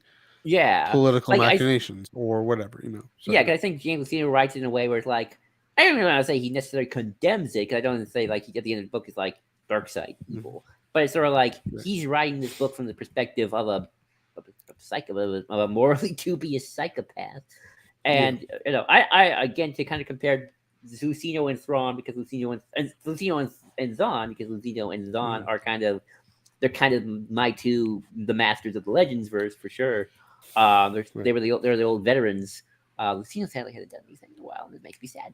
But I think Thrawn kind of doesn't write Thrawn as sort of like a morally dubious person. I think he tried to justify too much. While like him about Luceno, he wrote Plagueis, and Tarkin is like, oh no, these are still morally dubious people, but I'm just gonna embrace it. Like, no, I'm gonna write a whole paragraph of like, power must be seized, and the strong must overcome the weak, because that is how it is done. Or like there's a whole thing of like Tarkin kind of, I'm reading Tarkin, fun fact, that book actually kind of gives you the first hints of the High Republic, because it's very much the Old Republic collapsed, and then the New Republic came, and then colonies were set up, and we expanded into the Outer Rim, which is pretty much just the High Republic summarized in a paragraph. But I love it because it's kind of told from Tarkin's kind of third person limited viewpoint. It's a very cynical, like, the core worlds were seeking to expand their resources and make deals with locals. And if not, then they pounded the locals into submissions, and we set up colonies and good old imperialism, even though we were still a republic. So it's kind of told that very cynical Tarkin-esque kind of worldview, that sort of perverted worldview, while the High Republic is telling that era in a more optimistic, kind of more well-rounded view. And I mean, so again, the prequels. Sorry, go ahead. Yeah, yes. So. Well, I mean, again, that's the prequel trilogy is actually, republics aren't taken; they're given away. Democracy isn't taken; it's given away. Doc, do you have I know we've kind of gone on this tangent here. Any more thoughts on villain stories, motivations, or issue number 3. Yeah, I think just as long as you remember that you are writing the bad guy and you write them as a good bad guy, I think you're good. But Joe, I don't think you talked about your thoughts on diplomatic impunity yet. Oh, I mentioned him again. Yeah, diplomatic impunity again. I like it because I like seeing Vader not just as the goon, the actions hero. I think Vader can be manipulative and like a strategic planner. And I think he's a Sith Lord. That's part of the Sithy thing you do. And I think some authors have a bad tendency of kind of writing Vader just as Palpatine's attack dog, which he is. But I think it's not just like Darth Maul in Phantom Menace who just goes out and just kind of assassinates. Vader can get allies. He can manipulate people. He can, he can build his own army. So he can command respect and followers. So I mean that's why George Lucas originally wrote Maul and Dooku like that. He wanted to show different aspects of Vader. Maul as like the powerful weapon, Dooku as like the political sophisticated planner, like running the show, and Grievous as like the mechanical monster created to do Palpatine's bidding. So yeah, and I like seeing kind of that side of Vader. Especially when Vader's kind of like in his prime. Like I understand, Charles Soule Vader's a lot more kind of just aggression because Vader's still Anakin's just kind of all mad and he's still sorting it out, right? He hasn't fully gotten to that point. Yeah, and like we said with Hard Shutdown, it's not the suit that makes Vader Vader. It's Vader that makes Vader Vader. Because I said Vader a lot, but we know you mean. Yeah, because you have Luke, who has the mechanical hand, and you have other characters who have more prosthetics, and they use them for good. And again, Vader isn't just it isn't just like he has machine parts and that makes him Vader. It's he chooses to use he uses prosthetics to hurt others, and that's the point. Like it's not if you have this, it's how you use it. And Vader uses his to put others down. Exactly. It's so they cover. So good. Oh no, because so it's nice to kind of see that different side of Vader as a villain outside of here's the hallway scene every time. Yeah, I was saying contrary to the hyperspace stories number 8. Who's the monster? It's this giant evil. Well, not evil, just this monster. I think Kylo Ren is trying to beat him down, but to stop him from destroying this whole town. But that's a whole other thing. Again, really interesting questions. Raised especially by Annihilated, right? The presence of this in there, it's finally the one story that gives you what you think, but for only being so short, it opens up the possibilities of everything else, every other story we get. Finally, moving on, issue number 4 by Torrin Clark came out in July. Here's that's pretty cool. I really like the design of the troopers in this, just kind of the simplistic way of doing that. Yeah, it's still black, white, and red, but lots of different shades, lots of different possibilities. This one includes, let me get that out of the way. This one includes The Inhabitant by Steve Orlando, written by Steve Orlando with art by Paul Davidson, and Return to Hoth, written by Frank Thierry, art by Danny Earls. Joel, I'll throw this to you. The Inhabitant and Return to Hoth. Yeah, these were good. Probably not my favorite compared to the ones we've talked about previously. They're the most action heavy of the studios, I'd say.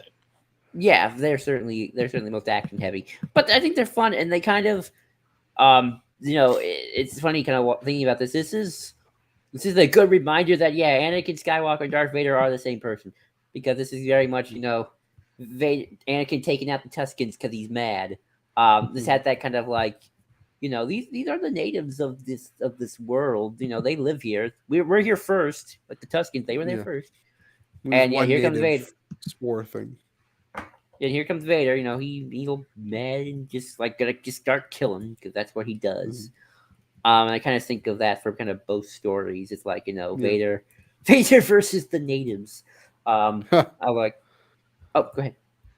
No, that's an interesting thought. Then, because the Inhabitant, it's this microscopic spore. Yeah, Vader versus the natives together. Both of them, again, a little bit of peril, especially with the Wampas. Is it the Wampas? Yeah. that they really beat him up and are able to. He's gasping for breath, and he has to find this AT-AT and climb in, and he has to get rescued by his subordinate, and of course it's like, I told you so, Vader. Of course that goes well. If it's so here's the rule. If you're human, you can't actually put Vader in trouble. If you're anything stronger than a human, maybe. If you're something other weird monster, maybe. If you're a microscopic disease, maybe. Especially given it goes after Vader's own sense of fear and loss. And I mean the origins of Anakin, and using Anakin to defeat Vader is the whole thread, the whole through line. Vader versus the natives. It made me think of the Geonosians, and I think this is. I think this might have been the annual. I forget who wrote this one. Just with the Kieran Gillen run. I think it's in the Kieran Gillen run. I might have been written by Kieran Gillen. I forget who. But it's the annual. It's the annual where it picks up on the Rebels episode with the Geonosian egg, where Vader, he straight up commits genocide on the Geonosians. Here, this is the thing. He commits a genocide.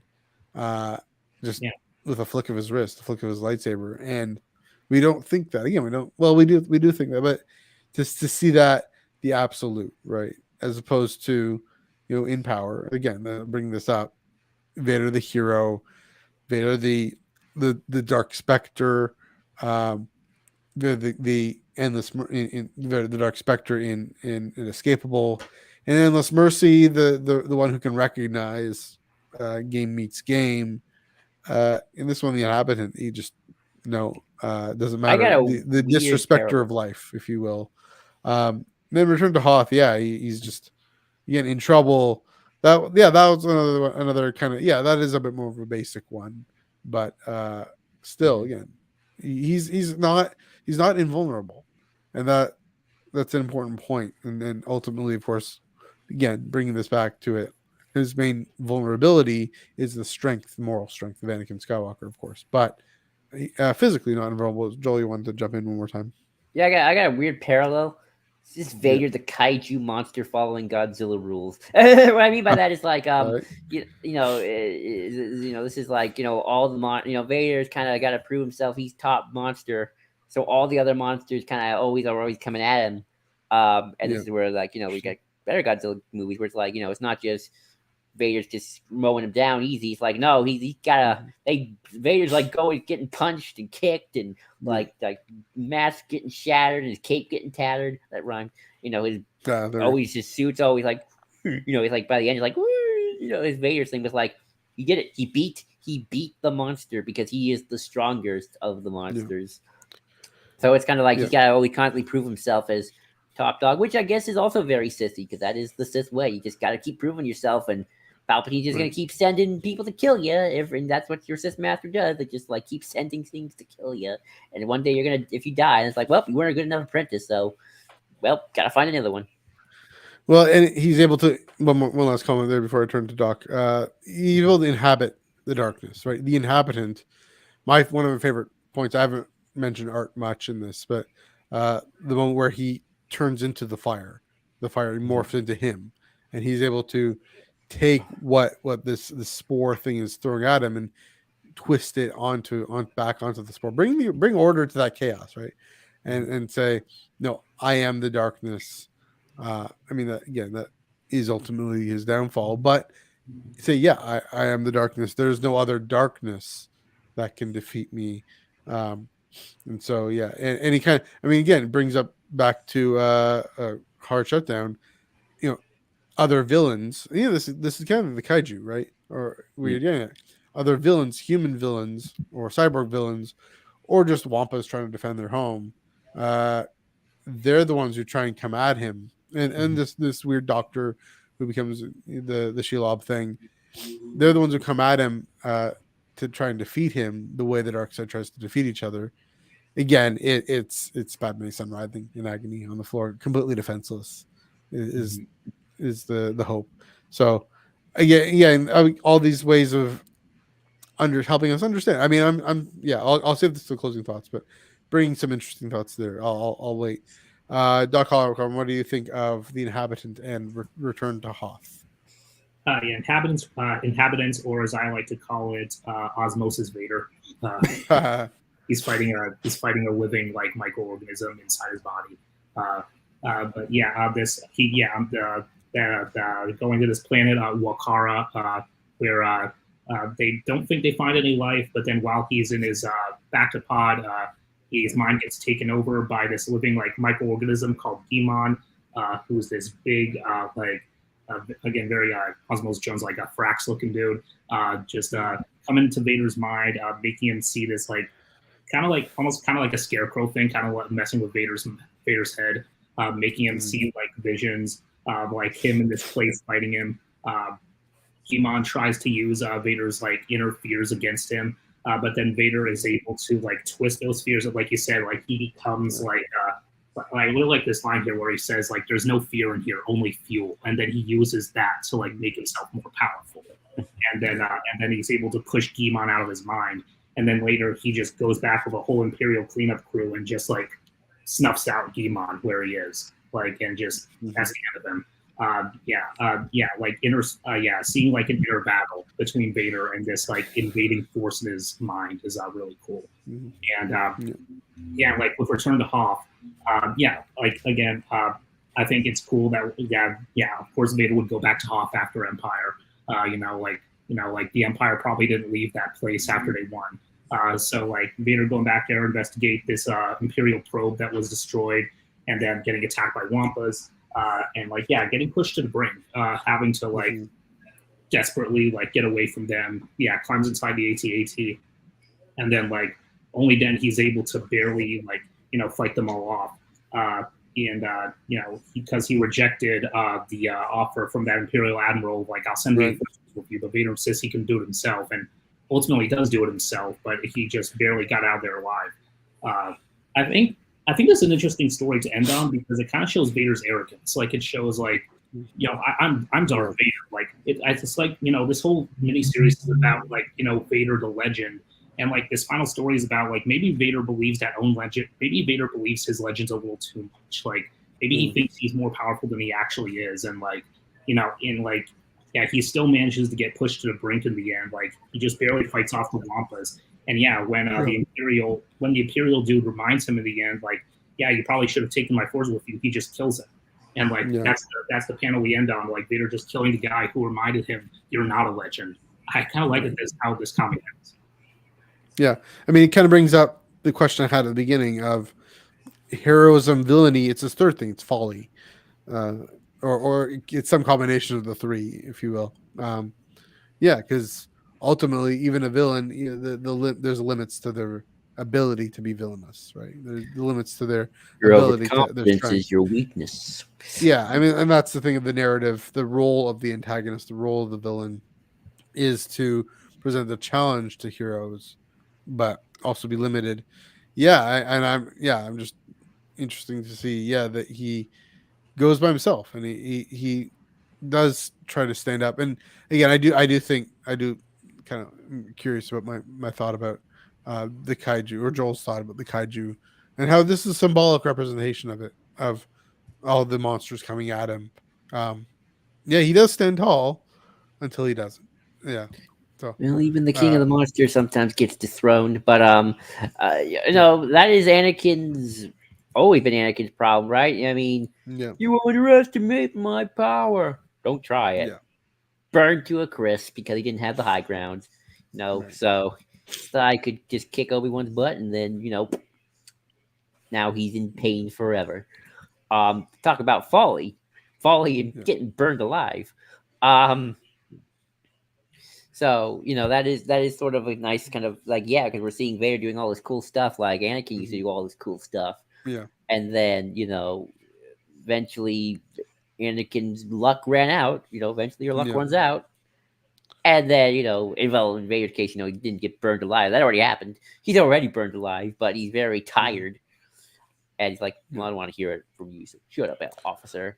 And then with, the Emperor kind of there, it's like, meh. So you'll be happy I'm rebuilding you. So I just think that it's very parallel to Anakin himself. It's interesting. It's sad because in the Phantom Menace we see him as a kid having this sort of it's the fastest ever, and I think I can win this race, and that's a kid being a kid, right? That's having maybe again, like you said, not fully knowing the facts or having the creative gumption to go for it, which you want to encourage for a 9-year-old, right?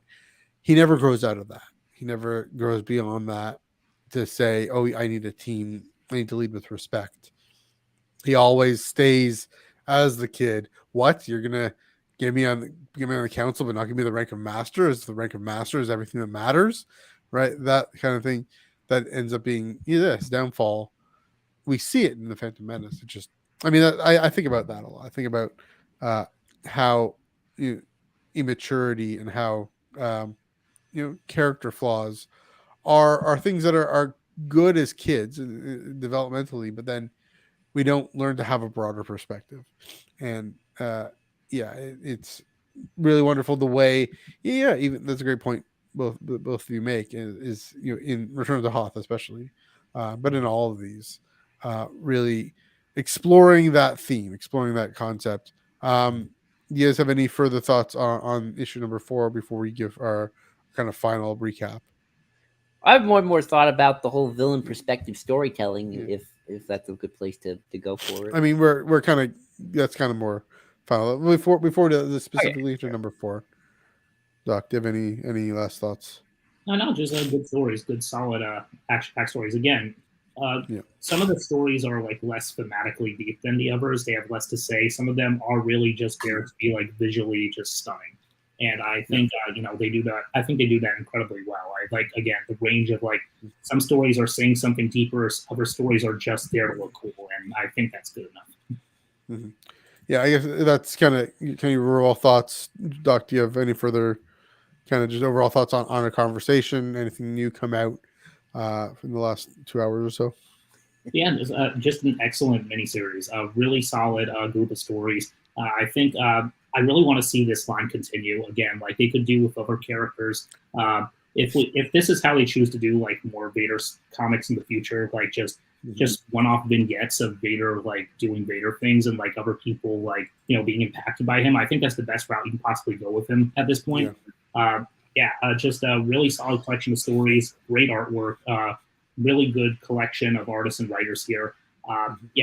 Really, really solid miniseries. And this is kind of the model that I kind of want to see like Vader comics go on from this point. Just like, again, just one-off stories about Vader the monster instead of like, analyzing again, like Vader, like the whole Vader Anakin dichotomy, like this whole thing with Padme, this whole thing with Luke and Ahsoka and Obi-Wan and Sand and all that stuff.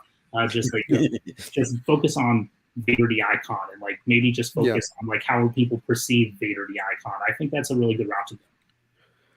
It does make me think. Star Wars. There you go, Joe. I'll give you a joke. The next Vader run, we are a deep analyst on Vader's Anakin relationship with Watto. There you go. It makes me think though. I want to see Black, White, Purple. I honestly do. I think because this is a character Mace Windu is a character that we haven't really explored much of. I mean, he does have Jedi of the Republic, that short run, but he's not a gray Jedi. He's not a creamsicle Jedi. He's a purple Jedi. And just kind of the line goes up to the line across. I think that could be really effective, really even more interesting in the way that these kind of questions of villainy, questions of dark heroism are similar. So on that note, well, one last thing I'll say is I was surprised, and we thought, like we said, this book is looking at how other characters see Vader in different roles. I was just this conversation really reflecting on what we do see of Vader in other stories in the rest of the canon, how we understand him, this foil, this mirror to look on him, and again paring down with the colors, just the red and just where it shines through and blazes through. I mean the black armor and everything, but helping us think about power and villainy and how Vader embodies these things heroism, dark heroism in the end, but all the faltering steps leading to that. So yeah, I mean that's ultimately the success of this run is the way it contributes to our understanding of this character, even subtly, without fully intending to overtly, uh, the way Gillen Soul Impact did, Hawk have, the way Legends comics have, and Legend stories have as well. So, and Paulus Camp, etc. So, yeah, really, really successful, really well done.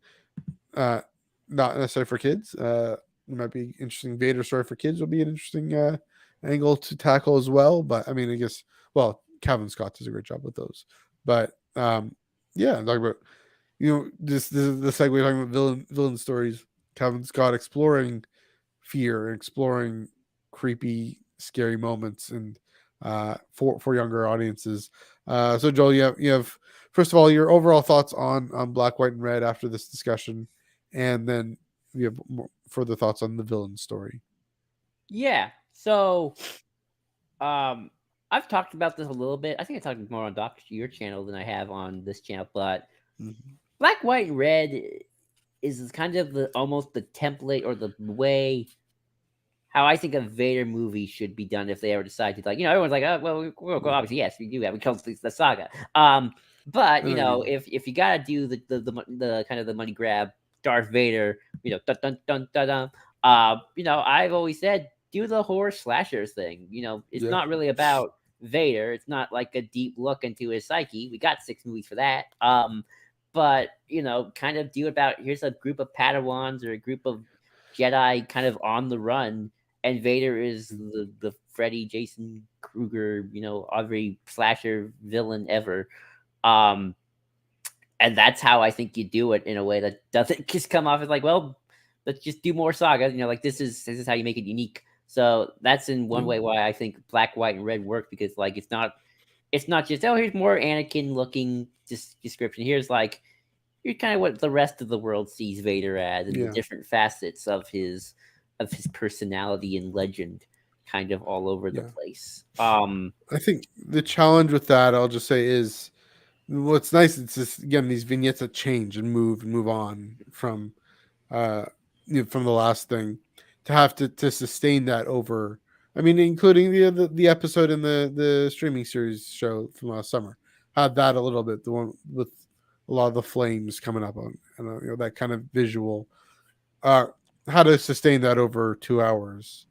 I mean, there's got to be a way to do it. I know there's a way to do it, but I'm curious to see. Get a horror director.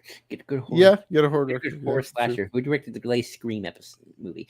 Right. But so yeah, there's that. Also, in terms of villain centric storytelling, I do wonder if one of the challenges.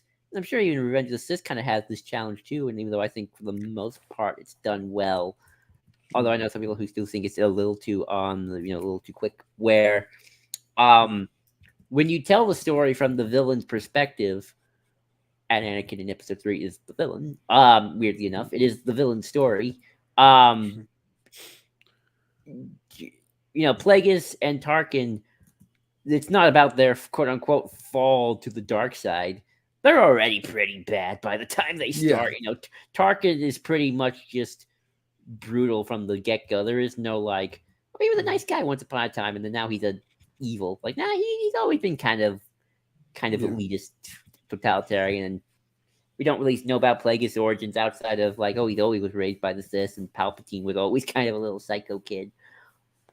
So I think what's hard about it is, you talk about suspending your moral disbelief. Well, your moral disbelief has been suspended from the first page. So, it's that book internally is just suspend your moral disbelief for the sake of the story we want to tell.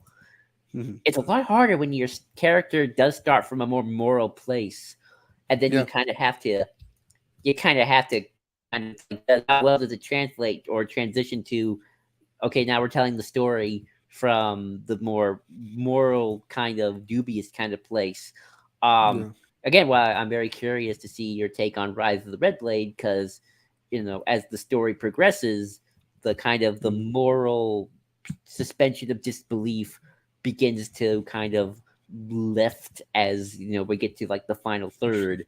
and the character is kind of embracing more of those, just like, ooh, I actually like killing people. This is actually kind of fun. So kind of how I think with this Vader book and a lot of Vader books is but more of the Vader books that kind of are about just Vader the monster is there is we don't have to deal with, oh, he was once a good man. You're just Vader. He's doing evil things already. This is a book that tells you, hey, suspend your moral disbelief from page 1, and not just where it's like, oh, here's this. It's definitely easier, yeah. Who then you gotta by the final third, it's like, oh, now Anakin's a horrible, unlikable person who's like, yeah, get the younglings. So I think it's certainly something I think about when doing these, even if I think the successful ones still don't condone their actions. I don't think Revenge of the Sith condones Anakin's actions at all. I think no. Anakin screwed up big time.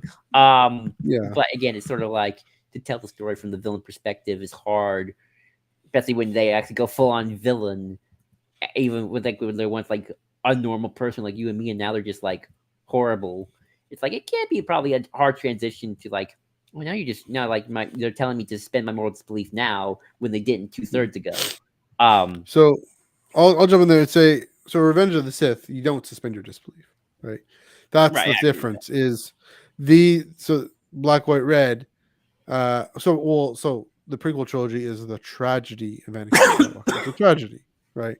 You go from this innocent kid who is born a slave in this impossible situation, but there is the potential for him to serve the light, to become a Jedi, serve the light, become the greatest Jedi of all time, and he becomes the worst. He actually destroys the Jedi. Ultimately, again, in the end, returns and saves the galaxy, but that's this last moment. This is a different genre. That's another consideration here. It's a very different genre, a different set of genres in this, where like you're saying, we can accept that this isn't going to be a moral elucidation, a morally edifying story here, except to say it's good to look at motivations of villainy and look at our own kind of excitement of villainy. It's just, and contain that excitement, but also explore motivations, as long as the creatives are being clear about what they're doing, what they're saying. We have more problematic films where they aren't clear, what they're saying, what they're doing, but also the medium is the message, the content is the audience. Wolf on Wall Street, we know what that film is saying. The folks on Wall Street completely missed the point. So, right. That's a good example there. So, it's so good. I also just Revenge of the Sith one more time. Revenge of the Sith isn't 100% from Anakin's perspective. You get Obi-Wan's and Yoda's and Padme. So obviously, by the time Anakin's evil, it's like, we're gonna go to more Obi-Wan's perspective. They're gonna like, Obi-Wan's kind of like the counter. And at the same time, the original Thrawn trilogy, I keep bringing this up, that's a Luke, Han, Leia story, right? Whereas the Timothy Zahn canon, the canon Thrawn novels are all Thrawn stories. I mean, they're all Thalia, Saralani, etc.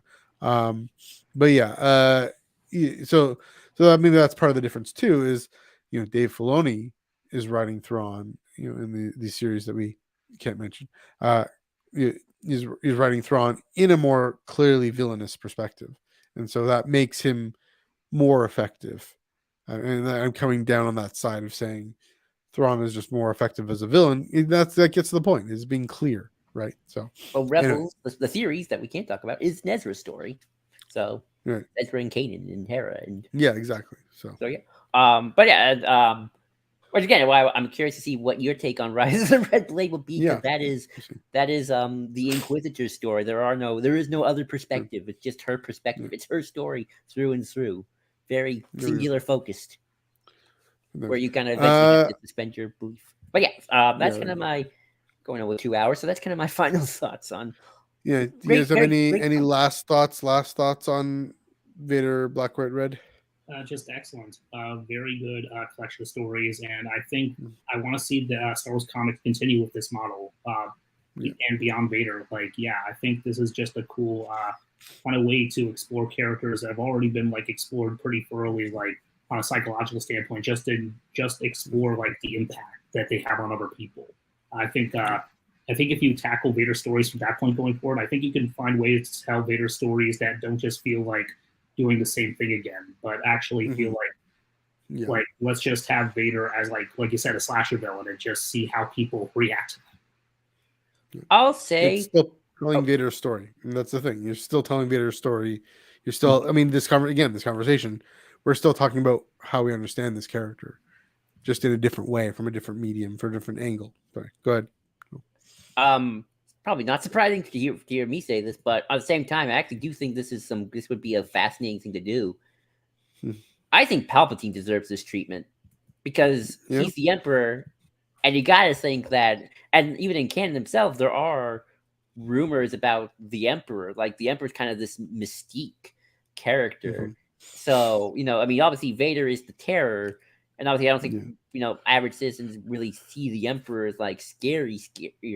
Like, he's not portraying himself as like, I'm the terror. He's portraying himself as the Emperor, the kind of the visionary guidance. But at the same time, it's like, I love to see like people who truly know the Emperor. Like, here's this evil wizard who's like commanding storms and like shooting lightning out of his hands. It's like summoning beasts from thin air. Like, this is a good chance to kind of really tap into the idea of like, the Emperor's a politician, and the prequels really delved into that. But let's see the Emperor as a Sith Lord, a wizard. Like, he's a full-on wizard who like casts spells and potions and whatnot. I mean, I'd like them to go in like the dark visions, if they could, like, in a good way, even more esoteric, like Peach Momoko's, right? Go in that direction more. So anyway, I think, but I think we're getting short on time here. So I think that's a good place to wrap things up. Go for it, Joel. Yes, thank you everybody for joining us. Let us know what your thoughts in the comments below. We had a good conversation tonight. Doc, thank you for joining us. Oopsies. I put the button. My bad. Doc, thank you for joining us. Yeah. And of course, where can they find you? Where can they find you? You can find me on YouTube, on fanfic.net, on my Tumblr, and just enjoying Star Wars and enjoying keeping cool until hopefully when winter comes around. Yeah, I feel that. I feel that.